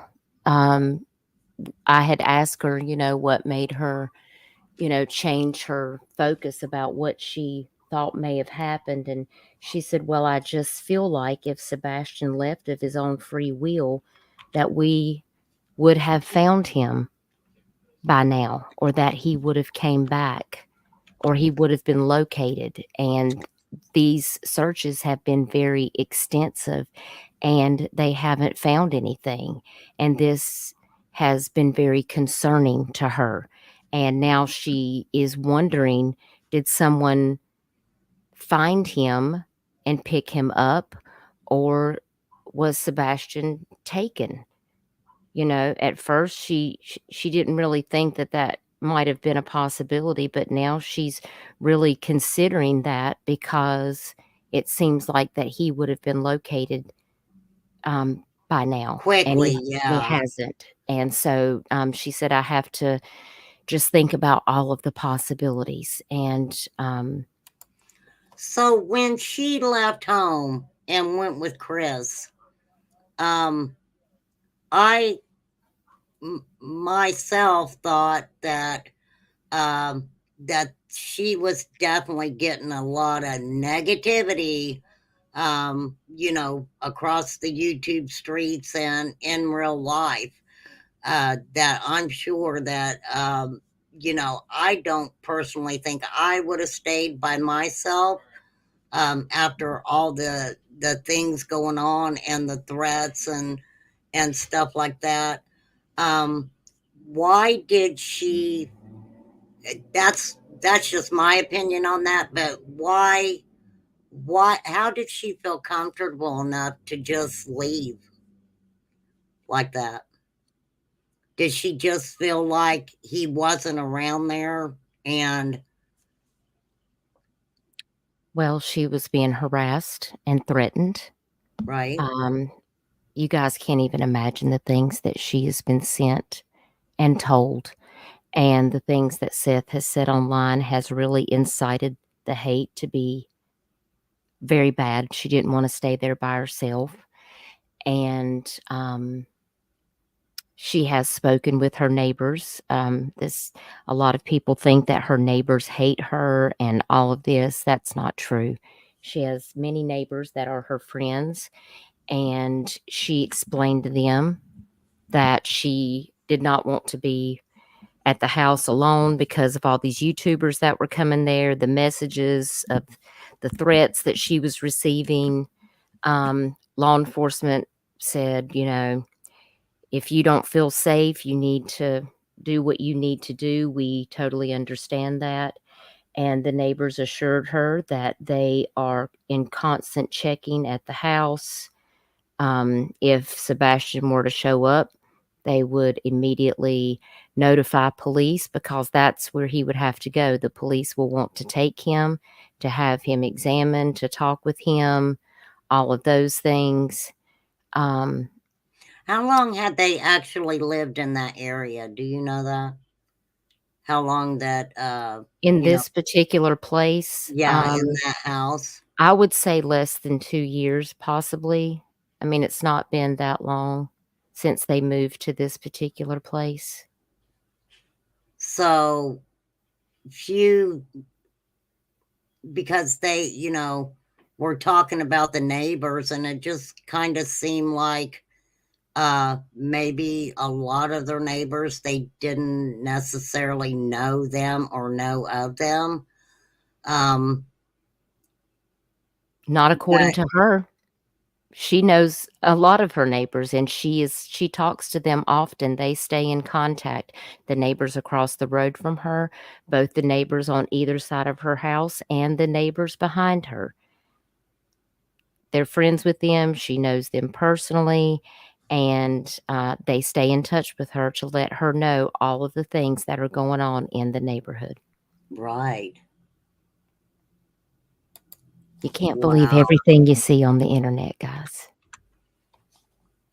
Crystal, if you got to pop off, honey, thank you for coming up and talking with me. I really appreciate it. Yeah, I've got a few minutes, but I may have to get off here in a little bit. And That's just see fine. me disappear. I want to say thanks, Remain Calm, for having me up here. Love your channel. I like the fact that you do keep it factual, and Yes, you don't do all the drama stuff that we've seen a lot of. I also Well, want to I say, appreciate that, because I appreciate you guys' channels too. It's very important that we don't forget these kids. I don't really cover active cases that often, Elena being the exception because she's in my backyard. But I normally cover code cases, but I do help with Dutch on her channel. And I just want to say, people, let's stick to the facts. Us don't have like a lynching, and that's what it's felt like. It's felt like there's been two sides, and it can't be no other way. There Well, can't be nothing else. Well, the I'm fact is, telling we you don't right know now, it. when Dutchess interviewed the Proudfoots, I watched in that chat how, and I'm not saying names, if the shoe fits, wear it, whatever. I seen people coming in there not for the right reasons. They were coming in there and just asking and saying some really off the wall things, and this is just my opinion. Some things were being said, and to kind of get brownie points with others, I'll put it like that. And I found it very very sad that grown people would think that that how do I want to say this? Grown people would think that they would need to do something like that, just to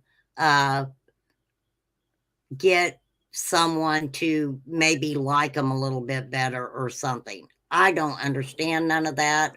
Everybody's grown adults, and I think that there were a lot of questions that could have been asked, but because of, the nonsense that started going on, it really distracted. And that's what a Yeah. lot of these people do. They want to come in, they want to distract you on, what you're talking about. And, I'll say it 1,000 times. If you want to see the first interview, that's very important, go over to Dutchess's channel. I think I've showed it like 2 or 3 times already and talking And about what was said. remain calm.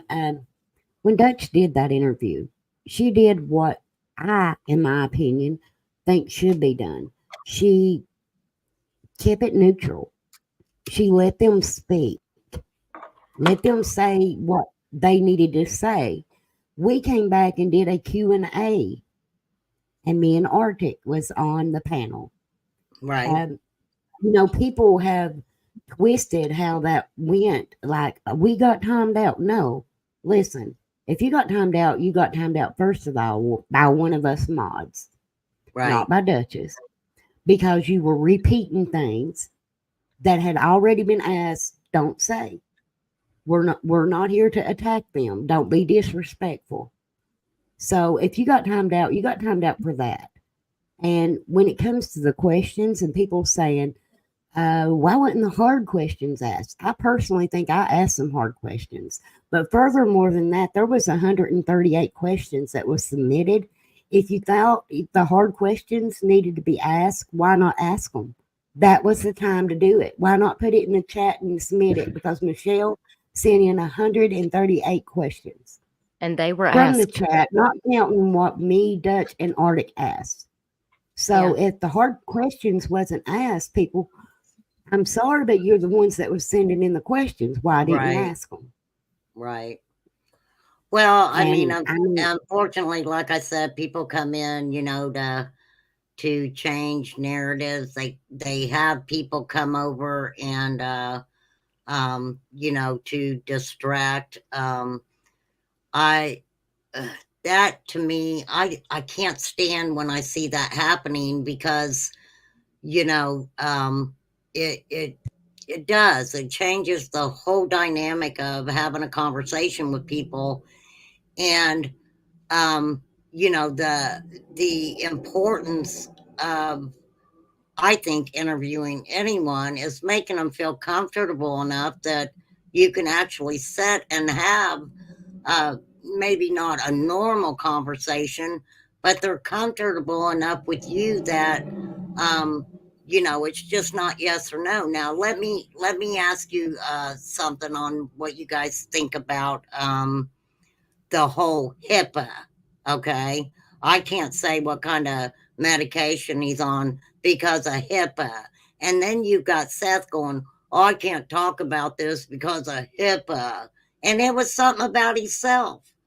Do these men just not really know what HIPAA policies are? No. I mean, seriously. I'm just going to say no. I mean, HIPAA does not involve in your own health care or your families. That is inside a medical facility. That's right. That's right. That's something that Crystal and I have used in our jobs. It's nothing to do. If I want to tell you about my personal medical thing, HIPAA doesn't have anything to do with that at all. Right. It just wasn't the right terms. But of course, I'm going to respect and not demean him for saying that. I'm just going to say, I understand, because I do understand that they don't want to have to tell me all of the medications, and I respect that. Well, I think like with me, the only reason that I didn't necessarily need to know the name of the medication, but when that was asked, I was like, at least tell us if it's something that he takes that knocks him out, or make sure he gets a good night's sleep all night. And because Katie mentioned him getting up in the middle of the night and going in the kitchen. She mentioned he hides behind walls, I guess when he's caught, right? So then I was like, okay, well, maybe he's taking a medication that if he wakes up in the middle of the night, he's hungry. There's adults who take medication like that, right? Oh Lord, yeah.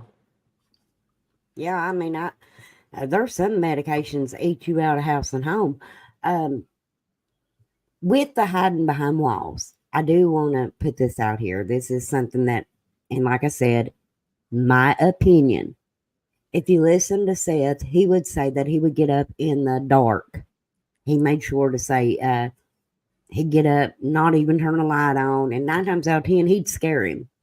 So who's to say that Sebastian wasn't trying to do what had been done to him?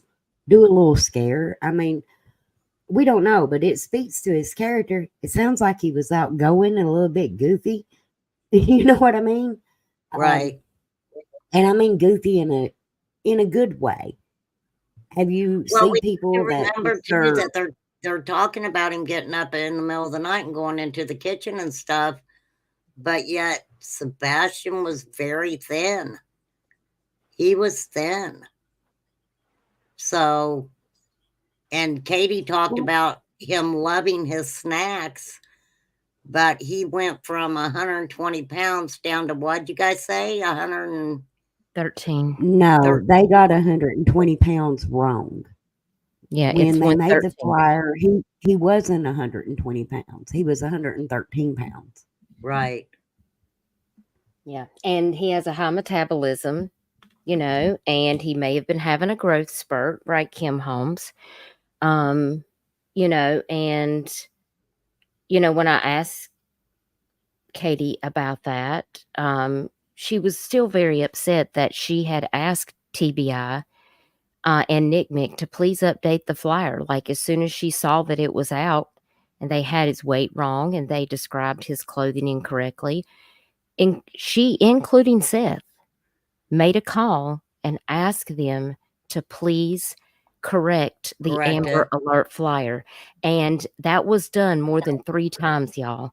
And it was never updated. And that was only at that time that I told Katie I would be happy to make an updated Tennessee Amber Alert flyer that had all of the accurate information on there. And what did you think about the flyer being put out without the glasses on?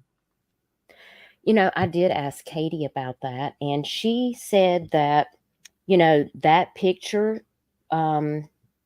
wasn't a most recent picture, but that is what Sebastian looks like without his glasses. That picture actually came from her. That was a picture that he had made at Christmas in December of 2023 with Santa Claus.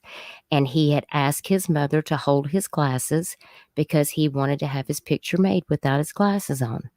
And so while he had his the initial TBI picture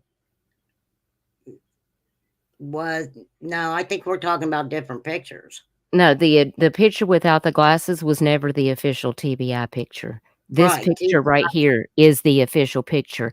That was Crime Sleuthin' that changed the TBI picture and put the picture without the glasses. And that really upset TBI, and they asked for people to not alter the official Amber Alert poster. So, I did make a flyer that has a picture with his glasses on and a picture without his glasses. She was happy to do that. There were also people going around that said Seth had asked people to Photoshop that picture and remove the glasses. But that picture didn't have glasses. Katie was holding his glasses.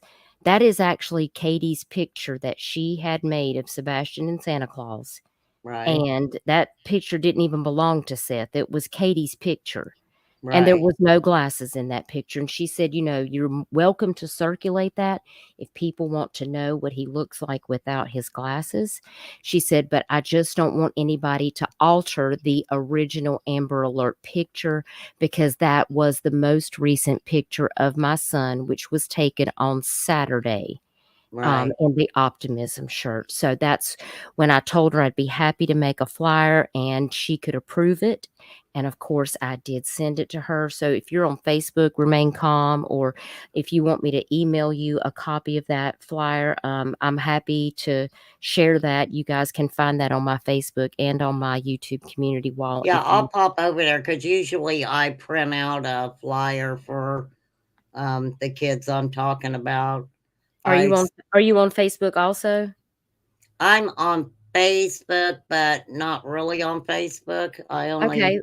Well, if you happen to follow my page on Facebook, you can find it on there. I'll be sure to go over and repost that flyer. So if anybody wants to go pick it up and share it out, you're welcome to do that. The mother approved that flyer. I don't, if I'm working with a family, I don't ever make anything without getting it approved by the family. right, So right. the height is 5'5", Birdie. Your old eyes can't see me either. I gotta have my reading glasses. Let me ask you this, and just give me your honest opinion, Sure. okay? What and this is, and I'm asking because I kind of seen this with Seth myself, that a lot of YouTubers were in his ear, and I think that they were telling him things, and I personally think that that they would like to get him worked up, because they knew once they got him worked up that he was just going to start spewing stuff from the mouth. Because I mean, he kind of went hard on law enforcement, and then he said something about EquiSearch, and they wasn't handing out flyers, and it was very disappointed. I was disappointed to hear him even saying things like that. I'm like, do you even know what they're doing? For what was it, 46 ponds in 2 days, that they literally droned it and looked for his son. But to him, they wasn't handing out flyers. That didn't make any sense to me. Not at all. I do find it very strange that you can call yourself law enforcement and also turn around and bash law enforcement for what you think they're not doing or Right. for not speaking to you. But I also have to think about code of conduct. Right. When you work in law enforcement, you have a set of protocols. That's where your morals and your ethics really get to shine. That's right. About who you are and the law enforcement agencies that you represent in the state that you work for. So when you're out here talking about the information involving your missing child, you don't want to ever disparage the other parents or put out information that is, inciting hate and driving attacks and things of that nature, because someone who and I don't want to say incite that he's not a real law enforcement officer. I mean, he is a corrections officer, but upon speaking with my neighbor who is law enforcement, he said that wouldn't fly here. He said that's a good way to lose your job. You can't be going out here and showing your butt out here on the internet and talking about Exactly. things, because if you understand how investigations work, if you really are a law enforcement person and you understand protocols and procedure, you wouldn't be out here saying the things that you're saying. And it's not a good look for the law enforcement agency that employs you. And it's not a good look for the other law enforcement agencies that are helping to look for your missing child.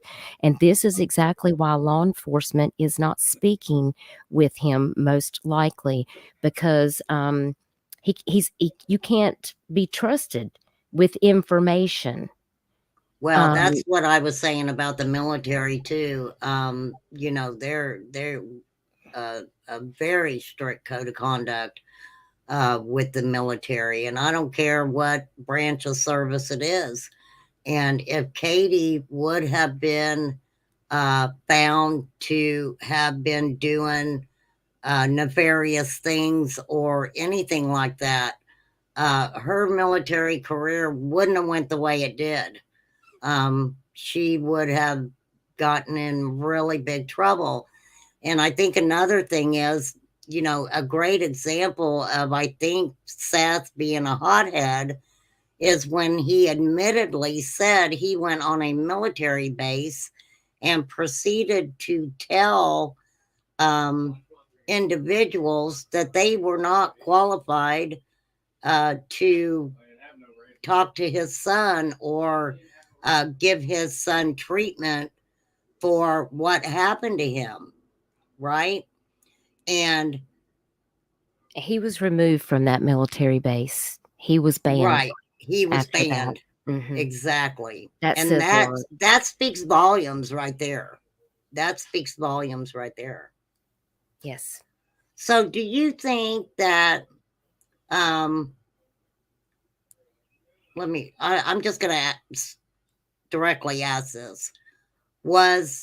Do you think that Katie was basically at some point monetarily taking care of Seth? Oh, yes. I can go ahead and tell you that, and I don't think she'll mind because I think it's important. You know, let me just say this, when they went through their divorce, see, Seth, he wasn't working. Right. That was one of the things, is he couldn't hold down a job. And so in the divorce, she had to pay him alimony, and he also took the car that was hers in her name only, that she was making payments on. And we're talking about, she was paying him more than $1,000. Wow. And he didn't even have custody of Sebastian. She did. So, and he didn't pay child support because he didn't have a job. So just let that sink in. See, and So before you go jumping around and like saying this, that, and the third, I just ask that people look at everything, because you can't just say, okay, well, you know, nobody's perfect. No, we're just humans. We make mistakes. Nobody is the perfect parent. Nobody's the perfect mother, father, sister, brother. But Katie worked as hard as she could. She took care of Sebastian. She loves this child. She even took care of Seth. She took care of Sebastian. She had to get away from him. We have to respect that. So hey, we don't know all the ins and outs, but obviously it was a toxic situation if she felt she had to leave. We don't know all of the information, but what I do know is Sebastian is missing, and I can't imagine what this child may have had to go through. And I just want to know where he is. How long, let me ask you this, when they moved Seth to Tennessee, how long had it been since he had seen Sebastian? Do you know the answer to that? Seth moved to Tennessee because they moved away. The reason they moved to Tennessee is because that's where Chris's family lives. Yes, but you know, and do you know how long, once they moved to Tennessee, how long was it before Seth I don't know. followed? I don't know the specifics, but I know that that's the reason he came there, was because they left California. So I don't know what that time frame is. I would have to ask her. I was just curious. That was Yeah. just a question I always I had. don't know. I don't know.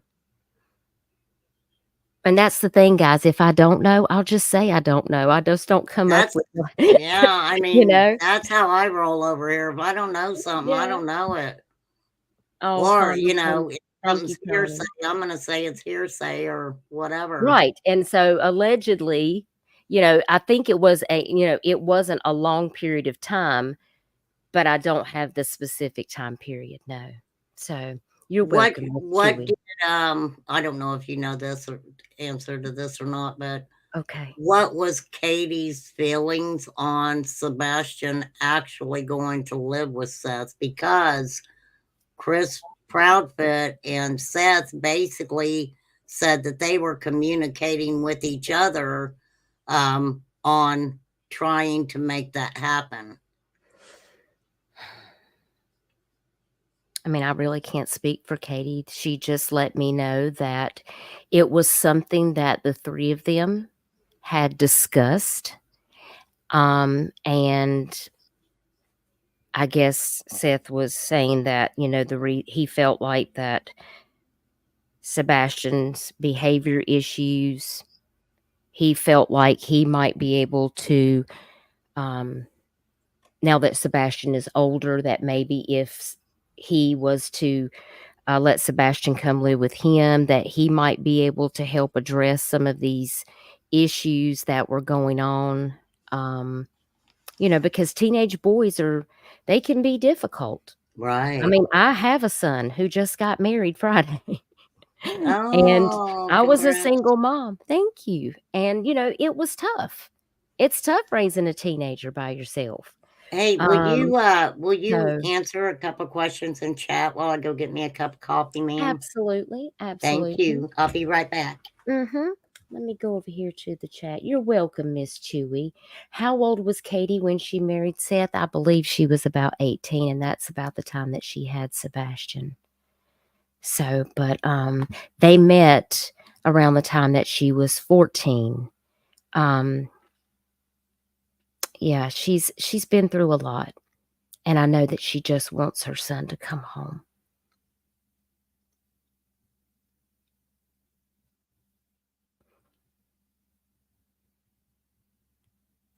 Yeah, and keep in mind some of it is Katie's story to tell. That's right. That's right. These are things that, and there's a lot of things like, listen, I know you guys want to know some of the information, but like his medical records and things, like she has all of that. And she doesn't want to put all that stuff out because she doesn't want to do like Seth. She wants her son is older, and she feels like having a lot of this private information out would be so hurtful to him. And it would really hurt his feelings that his dad has put this very hurtful situation out there. And she said, I just don't know what Sebastian's going to do when he comes home and finds this out. How am I going to explain this to my son? How am I going to make him understand why his dad did this? And I did ask her, how she felt about Sebastian going to live with him. And she said, well, he's older. And I told him that, he's going to have to start listening and doing the things he needs to do. And he had wanted to go live with his dad, but then he would change his mind and said that, nope, he didn't want to go. And then he would have a temper tantrum. He would get really upset, didn't want to go to his dad's and live. And then, some time would pass and he would say that he wanted to go live with his dad again. And it was this continuous back and forth. That became very stressful, Do you, and you so think that that was, How do you feel about them? and that was when they all three sat down together and they had a few discussions about what they felt might be the best thing for Sebastian, and it was decided between the three of them together that they would give it a trial run for Sebastian to go stay with Seth. And that was how that decision was made. It wasn't because anybody was doing anything wrong. Nobody was the bad guy. And yes, Seth has been working with Katie and Chris.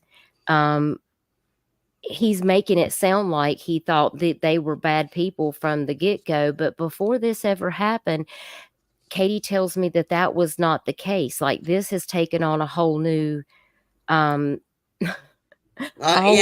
yeah, it's just it's a she can't world even of its believe own. this is happening. Well, I've said all along, and this is my opinion, that it is almost like he was sitting back and watching some of these panels and taking it as fact and getting offended by it. We got to be careful what we put out there, That's right. And because Debbie, that is not we true. saw the divide. We have saw the divide in this. When they come out, they were all three, saying, "Hey, I talk to them every day," and then we've seen that gradually disappear. And I think that's sad. If they can work together, I think they should work together. Well, I and do let me say this. question This why is not. this is something that always kind of threw me off too, that the Chris not wanting Sebastian around his daughter or whatever, but yet they talk about well, Katie said our niece, but they went and picked up a female relative on that Sunday. Now They had they've yeah, really not talked about her, so that is that that has nothing Chris's to do with it. relative? Yes, and that has the other child has nothing to do with that. That I don't know how that even got started. And also, Debbie, it is not true that Chris and Seth plotted behind Katie's back to have Sebastian live with Seth. That is not true at all. I did ask her that, and she immediately said that is not true. They have always worked together. Also, Katie has primary custody. And so when That's very important, people. Sebastian would go in on this KDB to go live with Seth, but that would not change via the court. Katie would still have primary custody. None of the paperwork or anything like that would change. This is not change of custody or anything like that. Sebastian would just be taking over Katie's time, and Katie would be taking over Seth's time. But the actual custody of how that was assigned by the court would not be changed. And that was verbatim And from Katie. So I want to make sure that that's very interesting. People need to understand that, because Seth made it out like everything was 50-50. And that's the way it sounded to me when he talked about it. And he had his visitation, and then she had primary custody. That's why I always question, okay, he said that Sebastian never had a problem with incontinence at his house. And with I'm just the type of person, I'm like, well, wait a minute, because you don't have him as much as Katie does. So Katie's got him throughout his school days and everything. Seth only had him for a short amount of time. And if Seth was working when he had Sebastian, and Sebastian did his own thing while Dad was at work, you got to remember, if Dad worked 12 hours or overnight, he's going to be tired when he gets home. So how much time throughout these visits was there one-on-one communication or whatever? Right. And yes, Katie B, Faith deserves privacy, and we want to give her that. She should have never been involved in this situation, in my opinion. My thoughts and prayers go out to her. That child's name should have never been mentioned. Okay. Everybody was saying here at the beginning of this, well, Chris was going through custody for his daughter, and he wanted to get rid of Sebastian. I want everybody to just think about that for a second. If you are in the middle of a custody battle, the last thing I would think, I'm no professional, but this is how I feel, just being a little country girl, okay? The last thing you would want is a child to go missing under your home. Well, not only that, the last I mean, you wasn't playing that. I mean, look That at this, makes no sense. Crystal. It don't work for you. Also, the last thing that you would want to happen is for people to think that this 15-year-old child that is missing was a P, right? Yeah, I agree. Why Yeah, so would Chris Proudfoot want that out there? Yeah, if you use common sense, it will tell you what don't make sense. Because if the kid goes missing, automatically a DCBS case is going to be open, right? Right. So why would you plan the disappearance of the child under your roof if you're trying to get custody of your child? Right. It makes no sense to me whatsoever. And I do want to also point out, because it tells a lot who gives information out here. We did not know her name until her mom got online putting her information out there. And I do not understand that for the life of me. And just to clear up something, wise old lady, Seth's mom lives in Texas. Seth just lives, I think he lives out in an apartment somewhere, I guess wherever he lives. But his mother doesn't even live in Tennessee. So yeah, I was going to ask you that because I mean, they for live a in while Texas. it was like he made it sound like his mom was there in the same state, and they wanted to say things about Chris Proudfoot's parents or whatever going on a vacation that I'm sure that they had planned forever. But that's what I said. Where is Seth's mom? Did she come to Tennessee? She did. She did. His parents did. They came from Texas to the vigil and stayed for a while. I don't know if they're still here or not, but yes, they did. Well, I know the vigil where they were, trying to bring the devil out of Chris Proudfoot. Someone had said that, I don't know if it's true, that Seth had, said he didn't want any part of that. I don't know. That's just what I heard. But listen, everybody, listen, people. How ridiculous is it to say that you care about a 15-year-old missing boy? You have a vigil. Instead of getting his name out there and praying for the safe return of Sebastian, y'all want to get together and think that you're going to pull the devil out of somebody to get him to tell the truth. I mean, I'm sorry. That was the most ridiculous thing I think I ever seen him do. I've seen him do ridiculous stuff, but that was off the charts there. Michelle says, without using conjecture, what evidence is there any parent directly involved in disappearance? Michelle, there is not any evidence. None. And we cannot really, the only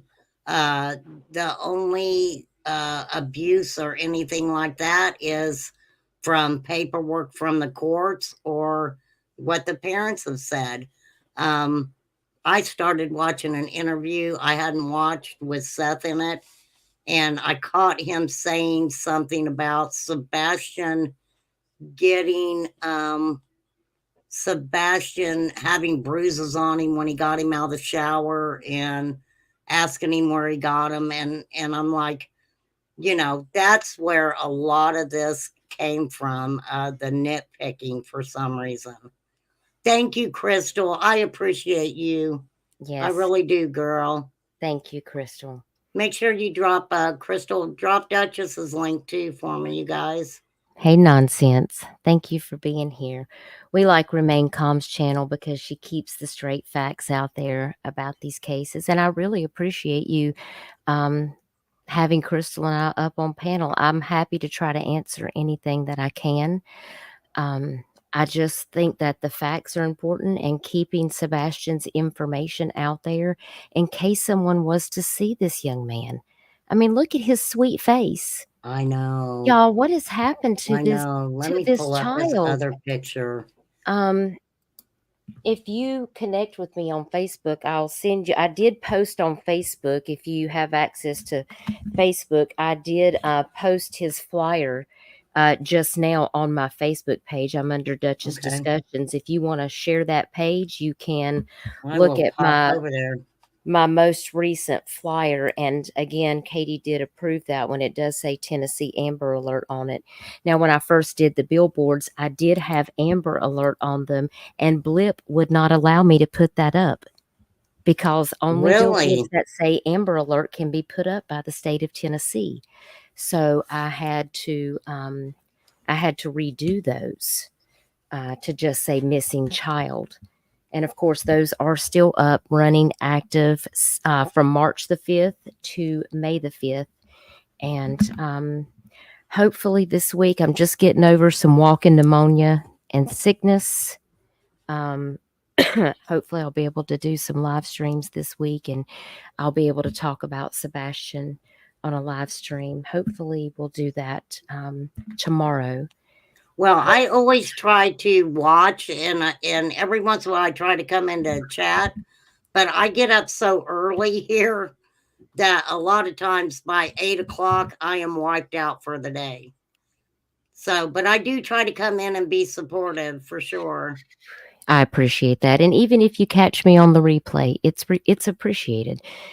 Just like and share because it helps to get Sebastian's face in the algorithm so more people can see the factual information instead of seeing all of the drama, the hate, and the misinformation that's being circulated. We should Well, just give the family grace. You and I both know we seen what was happening quickly. Yes. We knew what was going to happen very quickly. And exactly what we thought was going to happen did happen. I will say this about people who automatically is, not liking Chris Proudfoot because of the way that he laughed when he spoke about how Sebastian danced. And maybe that was a good memory for him. It was. Maybe that was something that they all laughed about together and joked about.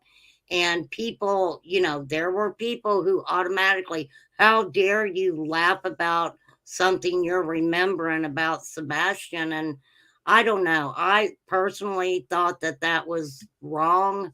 But that just shows you guys that it's sad, but now on not all of YouTube, not all the creators, but so many, that's what they reach for. They reach for taking everything and having it made to sound like it's not in the context that it was said in, or taking it and looking for every negative thing that they can about it.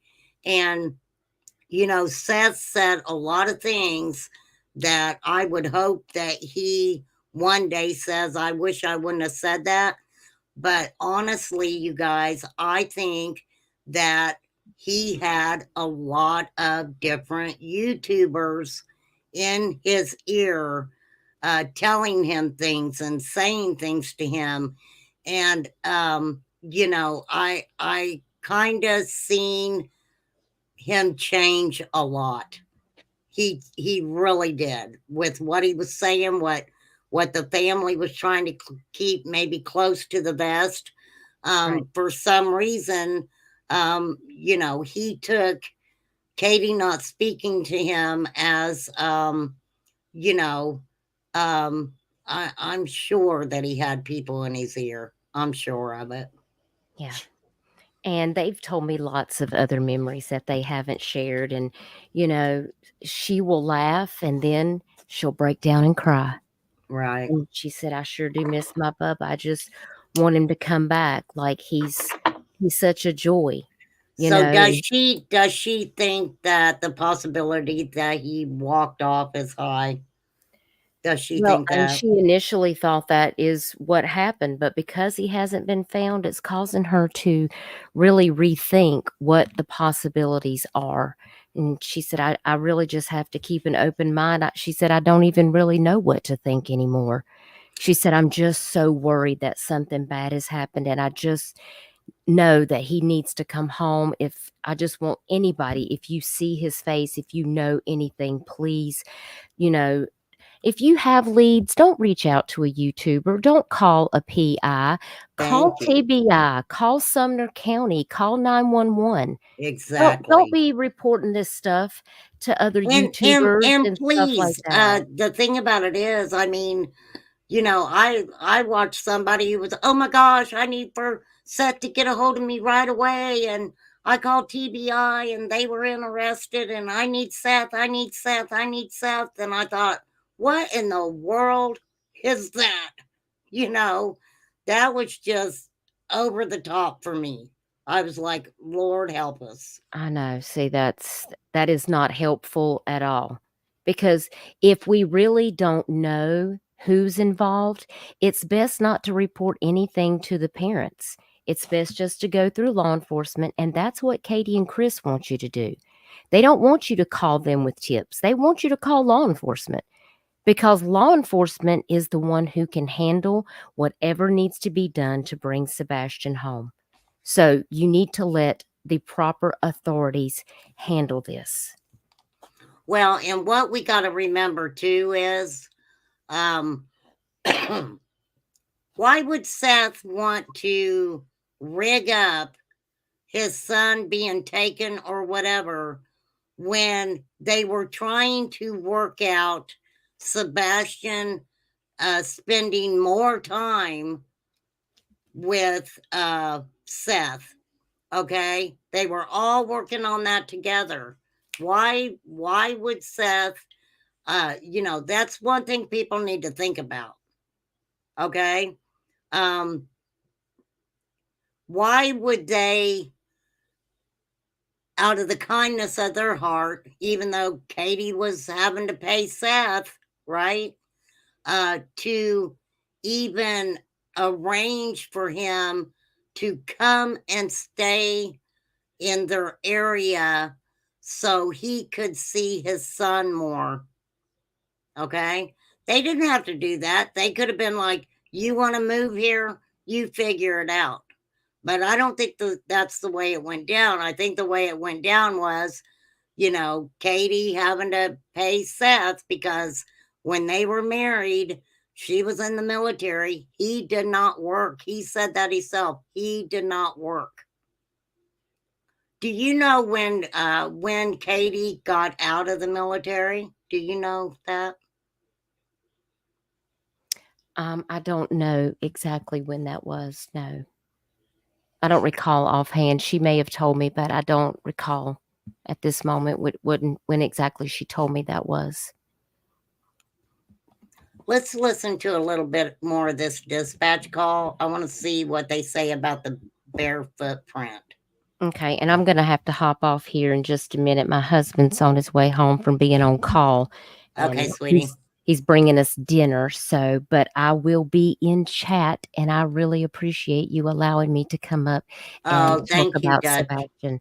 And thank you so much for supporting my channel. And I really appreciate all of you guys in chat. That please continue to share Sebastian's information for all of the parents, regardless of how you feel about any of them. This child matters first, and it's much appreciated. Okay, Thank let me you. ask you one more question before you Okay, go. okay, go ahead. Was the footprint that they found valid? That's a very good question. I have not received confirmation on that yet or not, so I cannot speak on that. Now, let me ask you about the dogs. The dogs did hit on his scent around that house, right? According to what I was told by Chris, that is The- what he was told by law enforcement, that they picked up a scent that they followed around the house through their backyard and out that led towards the opening of the construction site. And at that point, the scent was lost. At that point where Chris is talking about, that is right where the retention pond is, Okay. which is why Okay. the retention pond on the construction site was drained. Was Yes, drained. it was 3 feet, and it's because Chris was told it was 3 feet, not because Chris has been in the pond. And it Right. was drained, and there were no, that was the only thing that Chris said that he was told at that time. And that's all that I know about that. Well, it was weird to me that Seth acted like a big baby and threw a fit because law enforcement allegedly got Chris and, drove him around and stuff. And he seemed like he was upset about that. And I was like, why would you be upset about that? That made no sense to me. But I think that we need to separate the I'll say family drama between Seth and how he feels about Katie or Chris or whatever. I think that if you really look at the situation and you can separate that, then you're going to get information that is valid and maybe means a little bit more than the jealousy or anything like that. So Right. And Michelle Noir says, who was contacted by the fake abductor? Was it Ellie, the Proudfoots, or Seth? Which party? Michelle, I was out of town, but I did see that. And it was Oh my actually where I gosh. saw it was another YouTube creator who, for some reason, instead of calling law enforcement, decided to speak with them and text Thank with you. them and say that they're looking into them and had people looking into their background and all of these crazy things. Yeah, isn't that Is that something? helping? No, ma'am. Well, No, I'm ma'am. sorry. That I'm should not. have went straight to TBI immediately. I am not going to sit on my channel and say that whole thing was nonsense, but that whole thing was nonsense. And any one of us, anyone can So dangerous. Yes, do Candy. that. It's I don't know why anybody would That think. was- I say this all the time on all these missing children's cases. Wait, Michelle Macklin, that creator talked to him again today. Stop it. Oh no. Lord help No, us. no. That this is, you don't need to get yourself involved. If people are, whether it's a scam, whether you don't know if it's a scam, if it's real, you contact law enforcement and let law enforcement track him down and handle it. It is not your place. The Do the right creator's still thing. begging for Seth on their panel. Oh my gosh, got candy boobs.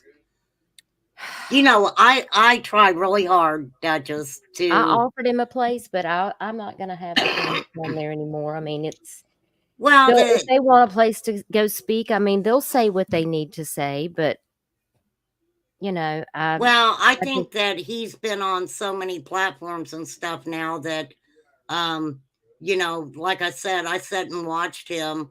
The stories became more dramatic. The stories became, more like pow. The when you have anyone who comes on social media that is talking about, for instance, of their missing child or whatever, I seen it, and I'm just comparing this. I'm not going to talk about Summer's case. I seen that happen with a lot of people who were going on panels talking about Candace and Summer and things like that, like Allie. Okay, I watched as the more panels she went on and the more money she got, the more elaborate a lot of stories were. Okay, so when these people are getting paid or having their cash app drop, you they got to give you a bang for their buck, right?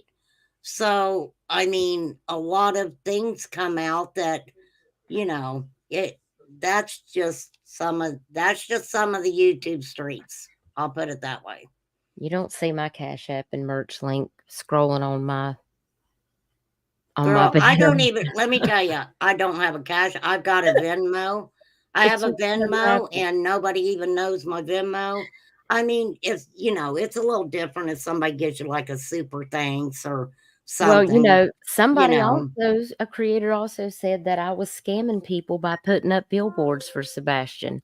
So I guess I'm gonna have to let TBI know that people are saying that about me Well, because that is not what the true. thing about it is, what are them people doing? Nothing. Nothing. Besides being on their channels and making their little money or whatever they're making. And it is so easy to sit back and, you know, disparage other people. And I don't like that. I don't like people, I don't, this is just the way I am. If I, if I think there's a situation that's problematic, I step away from the people and I don't talk about them, nor do I talk to them. I'm like, we're going to step away from this, and that's just going to be the end of it. And I am really bad about that. I always say, don't sit and think that you have to have conversations with somebody on why you should be their friend, right? If you got to explain to somebody why you feel you should be their friend, they're not the friend to have that conversation with. 100%. And sometimes know, we find out the hard way. Not we do. everybody is for you. Not everybody's going to think like you. And when we say see something, say something, it means say something to law enforcement. So don't Right. forget that. Right. Thank you so much for having me up. I hope everybody has a wonderful Sunday, and I'll see you guys on the YouTube streets later. Thank you, girl. Thank you very Bye. much. Thank you all. Goodbye. Bye. All right. That was so sweet. Thank you, Crystal. Thank you, Dutchess. Thank you for answering the questions. I appreciate that. So this was just someone who called in on YouTube. Nothing vetted by law enforcement. Sounds like clickbait. Okay. All right. I'm going to finish playing this dispatch call really quick.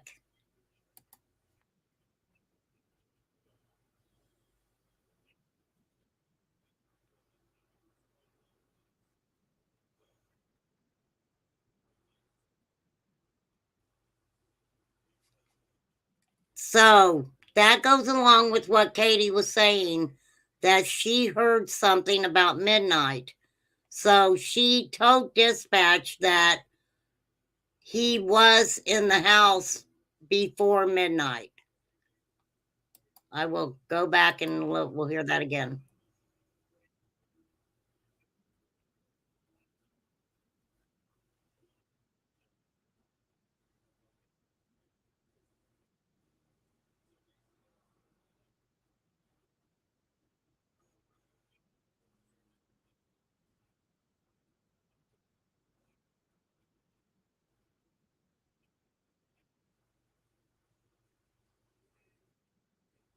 So Katie was looking.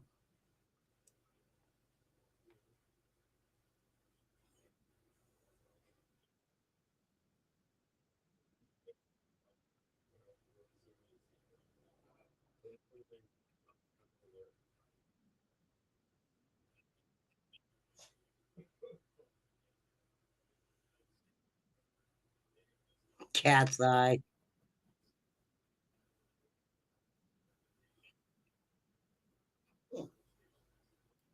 Now they're talking about the footprint.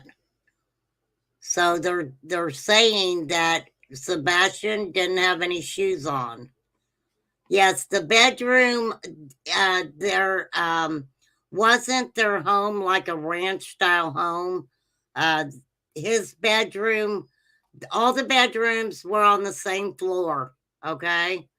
There's 2 bedrooms to the front of the house, and then Katie's bedroom was more to the back of the house. That's because I'm a goober. I'm a goober.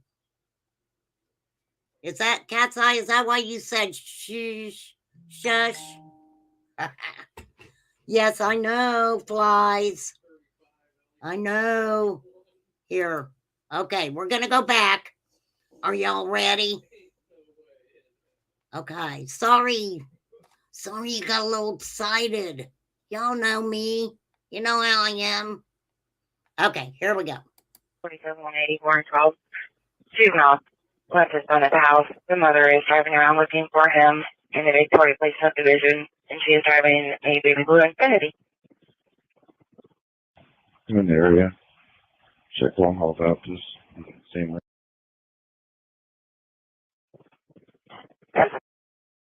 You can take me off the assist fire. I'll be en route to the missing juvenile. Next big track back up, going into the construction site over here, back towards the beach. That's the one behind you. It's awful muddy. Do you see any footprints, anything? You shouldn't have any shoes on. Negative, this is all dry, hard packed. I do have some footprints over here.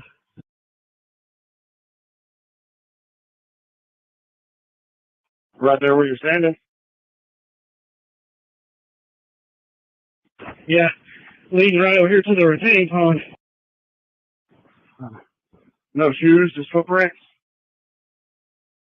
My shoes, that Max went straight into the pond. Max led me straight to the retaining pond. Over behind Willow Boulevard, he dove right into the water. Yeah, do you see any prints around it?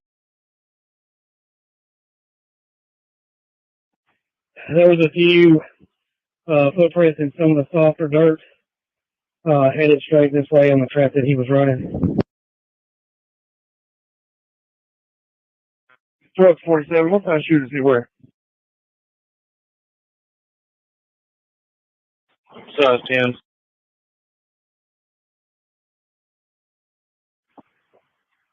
Well, to any units they're going to be assisting with 1008. Please come to 1008 Stafford Court now, please.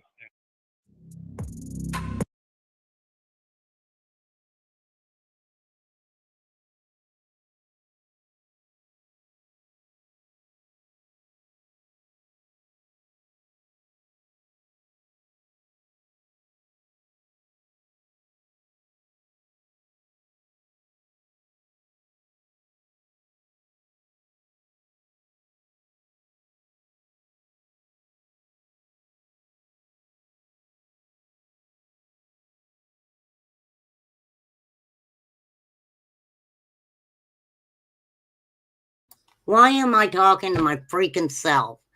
All right, I've been on here 3 hours.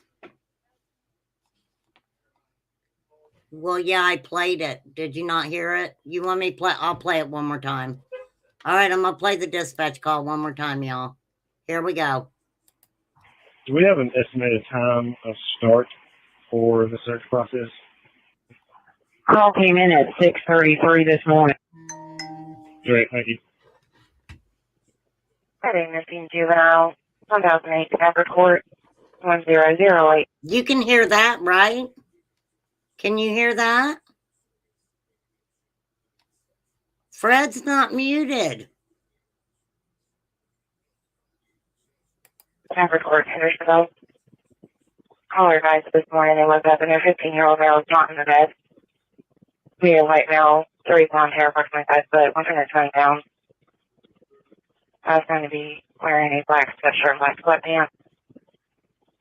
Female does have a form of autism. This is the first time it happened. I was going to be in the home before midnight. All the doors are locked at this time. He's going to be in the home before midnight, right? Yeah, I was the one muted, not this. It was me.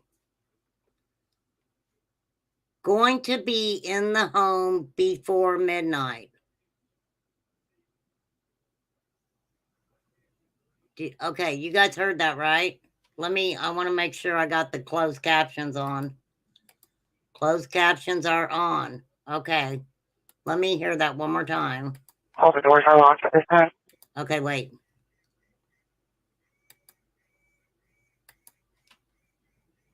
All the doors are locked at this time. Ah. I was going to be in the home before midnight. All Going the to be doors are in locked the at home this time. before midnight. All the doors are locked at this time. 47. I asked the call taker to ask if the juvenile has a phone. Great. Central to 68. I am Mrs. Fire Call. Yes. Central to 47 180 412. Juvenile left his son at the house. The mother is driving around looking for him in the Victoria Place subdivision, and she is driving a baby blue Infiniti. I'm in the area. Check long hauls out. Just same way. Okay, now they talk about. You can take me off the ceasefire. I'll be en route to the missing juvenile. He sounds kind of sexy, don't he? I'm going to be around.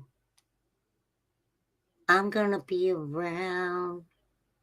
She's saying he was in the home before midnight.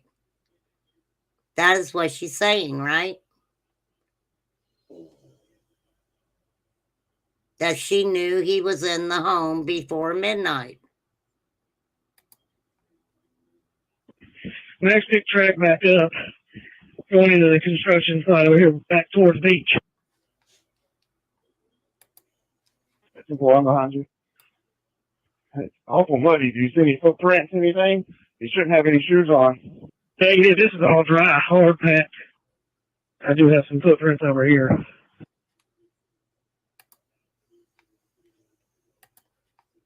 Right there where you're standing? Yeah, leading right over here to the retaining pond. Leading to the retaining pond. No shoes, just footprints? My shoes, that Max went straight into the pond. Max led me straight to the retaining pond. Over behind Willow Boulevard, he dove right into the water. Yeah, do you see any prints around it? Now, see, there were prints that went right into the water, right? Katie, Cotton Candy Boobs, Katie said that there were bushes and stuff in front of the window. So if he went out the window, it's bushes. There's bushes out there, is what she said. So There was a few footprints in some of the softer dirt headed straight this way on the track that he was running. Truck 47, what kind of shoe does he wear? Size 10.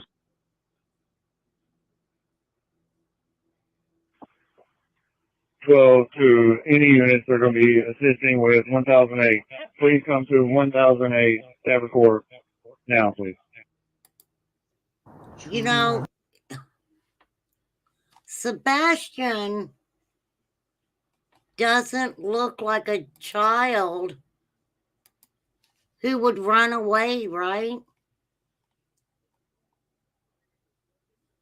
He doesn't look like a child who would run away.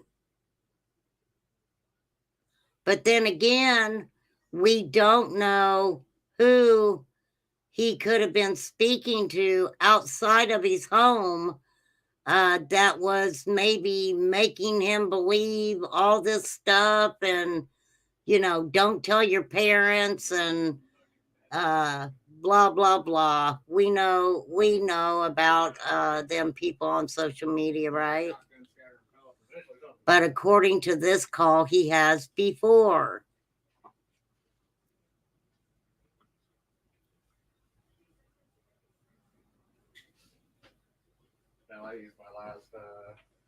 So, do we actually know that he was barefooted? Do we actually know that he was barefooted? I mean, they say that all of his shoes were there, right? But he took his glasses. Well, he may not have been able to see without his glasses. Maybe he was lured away. I mean, it's sad to say, but that's a possibility. That's a possibility. For real. For real, for real. I've got that pulled up. Flies, what you just dropped there. I pulled that up. Let me get over to it. Let me get over to it. Is this the one? So 4/3/24. TBI special agents are joining investigators with the Sumner County Sheriff's Office and law enforcement agencies from surrounding counties to conduct another thorough search in the Long Hollow Pike area in reference to the disappearance of Sebastian Rogers. While there has not been any additional information to indicate where Sebastian may be or may have been, trained search teams will again execute a ground search in the wooded and open areas around Sebastian's home and neighborhood. Additionally, we have been made aware that an altered version of the TBI Amber Alert poster has been made and is being circulated throughout social media, indicating that this new poster has been verified. Please be aware that a lot of false information is being posted through multiple social media channels. The poster our agency has developed and is using is below. 3/22/2024. Special agents and intelligence analysts continue to go over and review information that's been collected since the search for Sebastian began. They also continue to follow up on tips and leads as they come in. To date, more than 240 tips have been provided through the tips to TBI at tbi.tn.gov email and 1-800-TBI-FIND. Still encourage residents who live within the search area to check the property, their outbuildings, under decks, inside boats or cars, anywhere a teen may be able to hide. If residents have property that has terrain that may include ledges, holes, or unstable footing and don't feel comfortable assessing it themselves, they can provide someone with law enforcement to do it for them, right? Much of the work done to track down info about where Sebastian may have gone is not something you will necessarily see in the public. I repeat, much of the work being done to track down information about where Sebastian may have gone is not something you will necessarily see in the public. But we want you to know that every day work is being done to find Sebastian.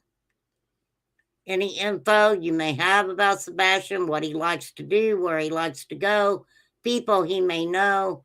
If it can help him, if it can help find him, please let him know. 3/15/2024. February 26, 15-year-old Sebastian Rogers disappeared from his Sumner County home, leading to a large-scale ground search that resulted in first responders covering about 2,000 total miles in an effort to find him. We continue to work with Sumner County Sheriff's Office and the FBI. The Sheriff's Office, TBI, FBI, to both proactively pursue information that may be relevant in the search for Sebastian. We have not forgotten about Sebastian, and they're not going to show you everything that they're doing. Okay? And let me say this. Why would a guy, okay, just out of the blue decide to contact someone else who is not law enforcement, who is not a member of Sebastian's family, nothing to do with anyone? This guy decides he's going to contact this person and say that that they have this 15-year-old boy. Okay? If y'all think you can make sense of that, I don't know. I don't know if you can. I'm just saying. Right? Oh, there are a few clues to indicate what happened to Sebastian or where he may be. Listen to this. No proof at this time that there is any criminal element involved in his disappearance. There is not any proof that there is not a criminal element involved. So what are they saying, right? Oh, she reached out to them, Cotton Candy Boobs? Okay. That's weird, right?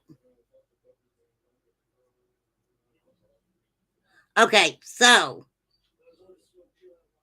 no proof that it is criminal, no proof it's not criminal. Agents are investigating and reviewing any possibilities. Now, let me say this.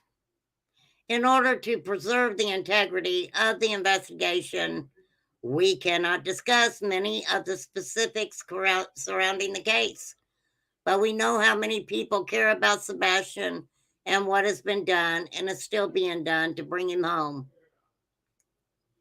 Also, we want to caution the public about putting too much stock into information being presented in various media forms that is inaccurate or incomplete and could be damaging the investigation. I don't think I got to repeat that. I think my class heard what I said just fine. Okay. Again, please refrain from sharing speculation posted by or discussed by non-official sources.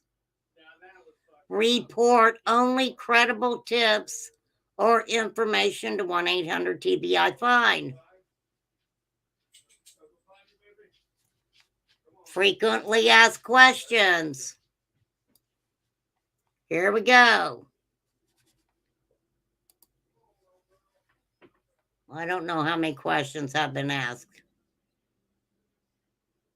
Okay. So one of the questions What areas have been searched? Within the first several days of the search, more than 2,000 miles were searched on foot. Many of these areas were initially searched and searched again. Law enforcement officers have searched the neighborhood, surrounding neighborhoods, schools, and many other areas of the county by foot. Bloodhounds and handlers have searched the same areas. There have been aerial searches with helicopters, drones, and a fixed wing plane. These aerial searches have been conducted on multiple days and multiple nights using thermal imaging technology. Listen, class, Sebastian's residence, which means Katie's house, the yard, the house, the vehicles have all been searched multiple times. The neighborhood has been canvassed. They even searched neighbors' houses. Sebastian is autistic, which means that the possibility of him being drawn to that water is very high. Okay? Very high. They searched pools in the neighborhood. Dive teams were brought in, and the bodies of water around the neighborhood and beyond that area were searched, including caves, right? Including caves. All right, here we go. What about technology aspect? Have you collected security video from areas and homes and businesses? Have cell phones been checked? Many neighbors and businesses have provided video from home and business surveillance systems. We're grateful for the cooperation. The video has been collected and from the beginning of the investigation has been analyzed and enhanced where possible by tech experts with the TBI, FBI, and Secret Service. Okay? So nothing that they gathered from the videos were determined to be significant. We do caution that some surveillance video being shared in public may have been misrepresented or misidentified or not shown in its entirety. Okay? Hence, I think they're talking about the light videos that everybody said were flashlights. Okay?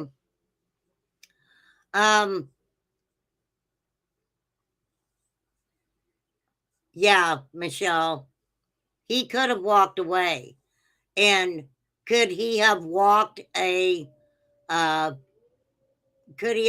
many, many miles? Absolutely. Absolutely. Numerous search warrants have been executed. Cell phone data has been analyzed, and any other available digital evidence has been collected, searched, and documented. Information, listen, class, information was collected from Sebastian's gaming system and has been analyzed with some help from the FBI. Vehicles that were placed in the area at or around the time of Sebastian's disappearance have been accounted for. Any vehicles in the area were accounted for. These videos and all the electronic evidence that has already been reviewed is often also being reinvestigated. So what they're saying is they're collecting all this data and they're looking at all this data, right? Well, just like researchers, okay? I take one thing and I start researching it. And then I may find, something over here that I'm like, wait a minute, because that kind of goes with what's here. And then you kind of go, okay, well, we need to look at that, right? Does that make sense? Because my brain is turning to mush. I'm getting ready to get off here, y'all. So yes, they are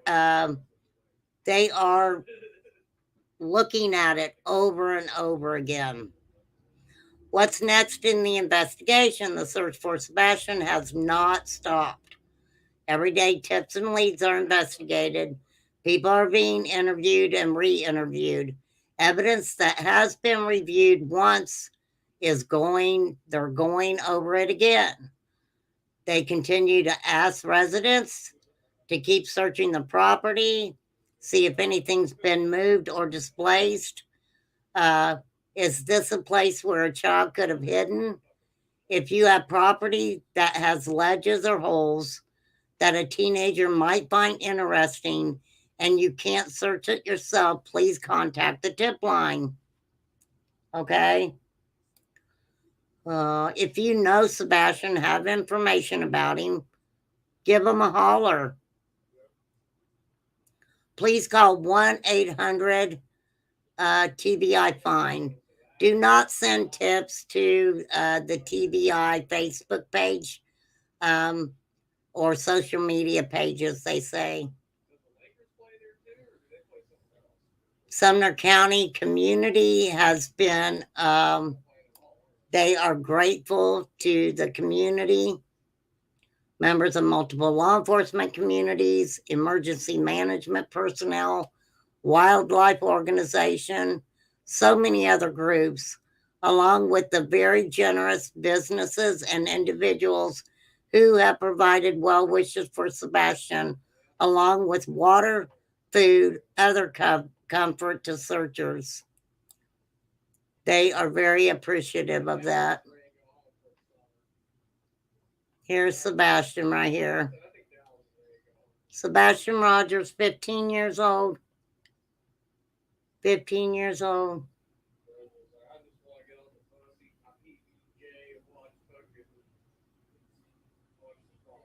With these puppies. There's Withy Snake.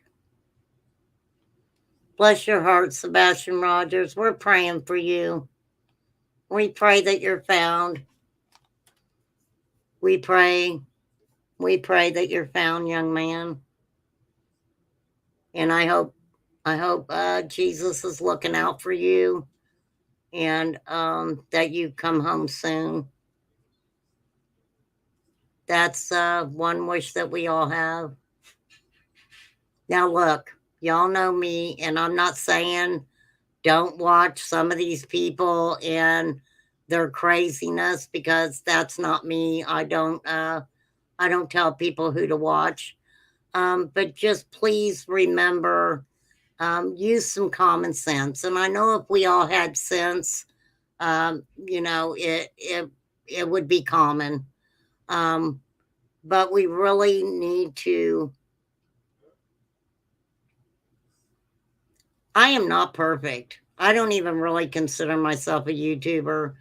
I come on and talk about, things that interest me and my subs and my mods and stuff. And we always try to keep the conversation, we try to look outside the box, and we always give our opinions and our theories and stuff like that. And that's absolutely okay.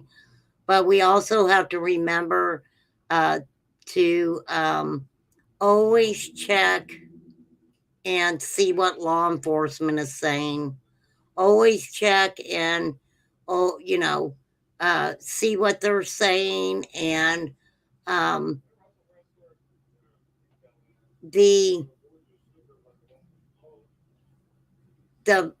be honest with you, the person that my heart goes out to, the family, both Seth Rogers family and Katie Proudfoot family. My heart goes out to them. But Katie, my heart goes out to you, girl. It really does. I hope you find your son. And you know, I truly hope that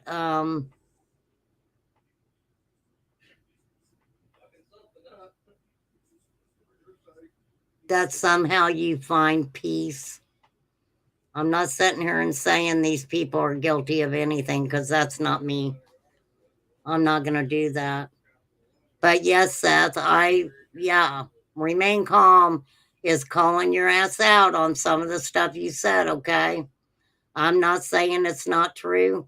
I'm just saying that, you know, you should have used a little bit more couth when speaking about your 15-year-old son.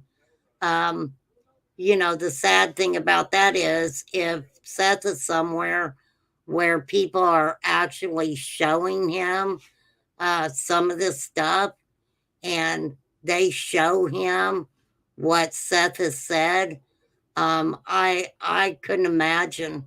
I could not imagine him seeing his father saying things like that, because then what happens, right? Hey, if he's gone and he's with a friend, and you know, if he was to see Seth say those things, he would be terribly embarrassed. Terribly embarrassed. At this point, I don't think anyone knows but a few things. Yeah, there's not a whole lot of facts, right? That's right. Where's my ruler? Oh, I don't know if I can reach it. All right, puppy, what are you wanting? What are you wanting, puppy? So, but thank you, Crystal, Case Crystal, and Dutchess from Dutchess Discussion. You guys go check them out. I appreciate them coming up here and talking with me. I really do. Sometimes I get lonely up here. I need somebody to talk to me. You know, it's nice to have a conversation and bounce things off of each other. And so I really hope that, oh, you're from the Netherlands? No, you're fine, Dutch Mom. You're fine. Thank you for coming in. Absolutely. And don't worry, because we all make mistakes. A lot of time people are doing the talk text and it comes out really weird. And but yes, please just remember the facts. And well, the thing about it is, Kim, you got to realize that listening to Seth and Chris talk, I've actually heard more of what hang on a minute.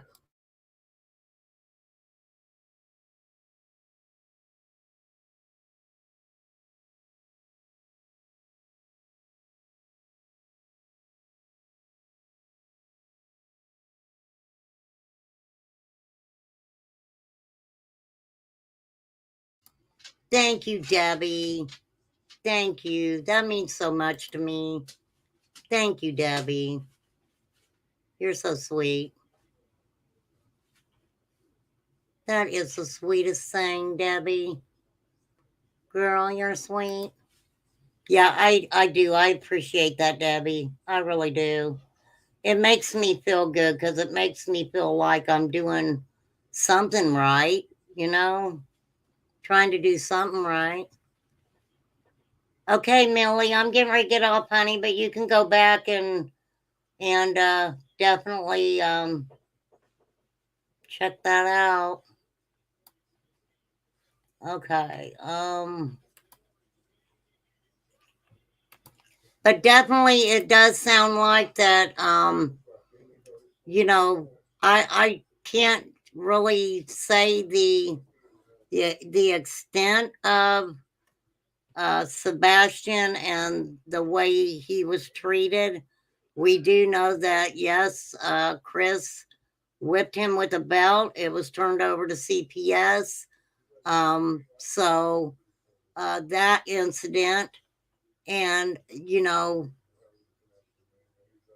we know that it was put in the divorce decree about Seth hitting Sebastian upside the head at school. That was actually, you know, they got a hold of Katie about that. And so Katie wasn't there when that happened. People at school were, okay? And so you've got the two guys in Sebastian's life that you know, that felt the need to discipline him however they needed to discipline him, right? Hey, Kiki. Thank you, Flies. TBI Newsroom and Amber Alert for Sebastian. There's the link to it, you guys. Hey, Carl. I'm sorry if I didn't get to say hello to everybody. But hey, I usually love to make sure I say hi to everybody, and I think I missed some people today. Please don't take it personal. Me too, Miss Chewy. Me too.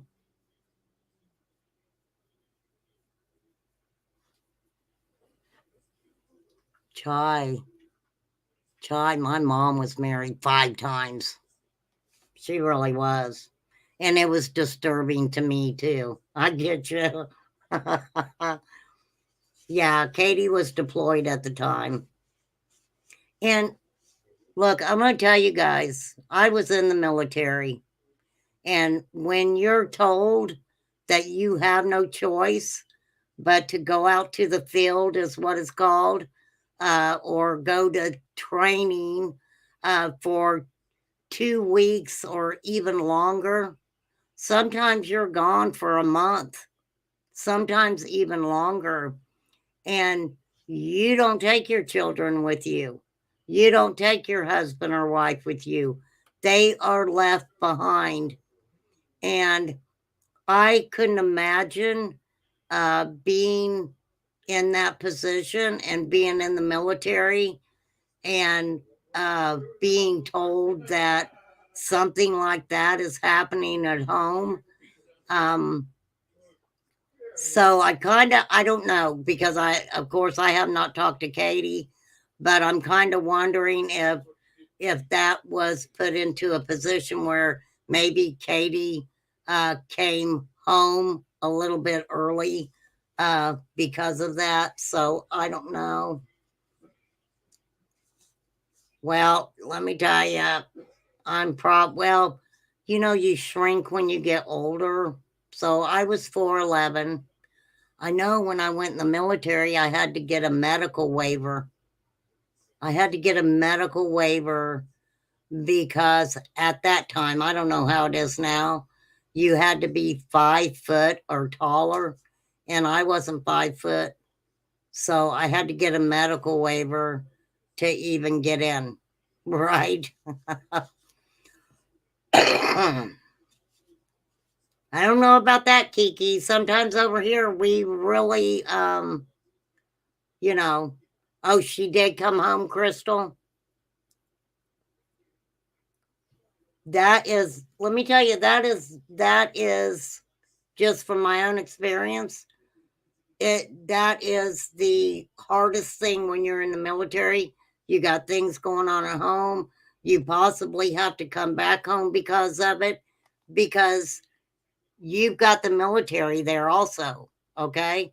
So not only are you trying to be responsible for your family and all of that, but you have to be responsible to the military also. Okay. Absolutely.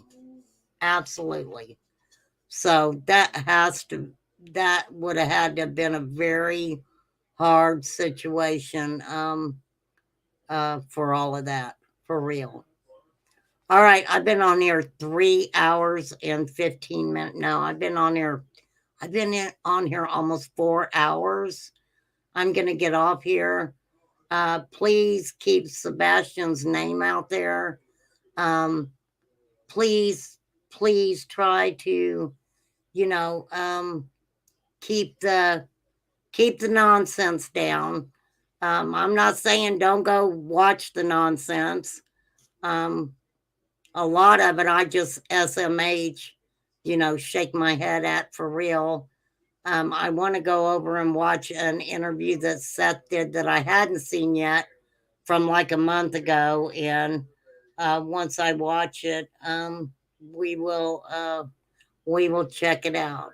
So thank you again, Debbie. Thank all you guys for supporting my channel. I know I'm not big and fancy. I don't have fancy intros or stuff like that. And, hey, Flies, make sure you drop Dynamite's channel for me too, real quick. And another one, Cursed with Curiosity. Will you drop that link really quick too before I hop off here? I'm going to show, I don't know, tomorrow, if I get a chance, maybe we'll just do one of my clip channel lives where we show some clip channels and what they have to say. Maybe we could review it after you watch. Oh, absolutely, Crystal. Absolutely. Sassian, thank you for hitting me up and girl, I promise I'll get with you. I really will. Thank you, Miss Chewy. That means a lot. You're so beautiful. 'Cause you are beautiful, no matter what they say. Words can bring you down. No, no, no. So don't you bring me down today. How about that? Every day is so wonderful. Suddenly, it's hard to breathe. Now and then, I feel insecure.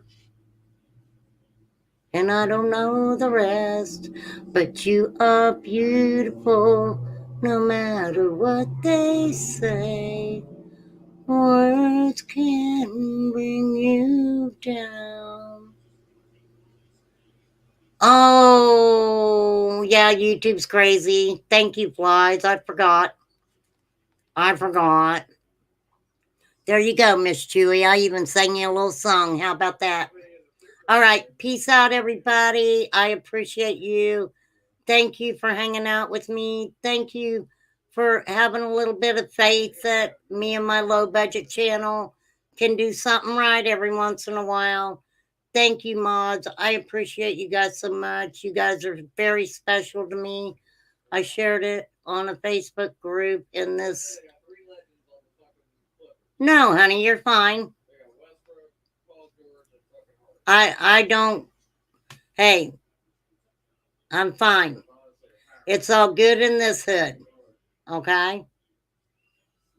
As long as nobody's mean to me. Okay?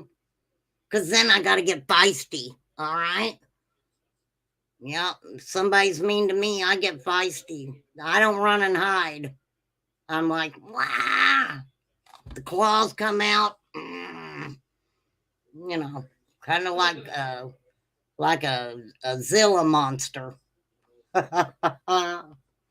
All right, even though y'all don't think I'm watching you, Miss Chewy, I'm in the bushes. I watch y'all, okay? I see you. I see y'all. So have a great night. And thank you, Cotton Candy Boobs. I'm still working on your song. I mean, your name is Cotton Candy Boobs. I will get it figured out. I promise you that. I already got flies. We got flies on the coastlaw. We got flies on the coastlaw. We got flies on the coastlaw, and we're not swatting her away. Peace out, everybody. Good night. See you later.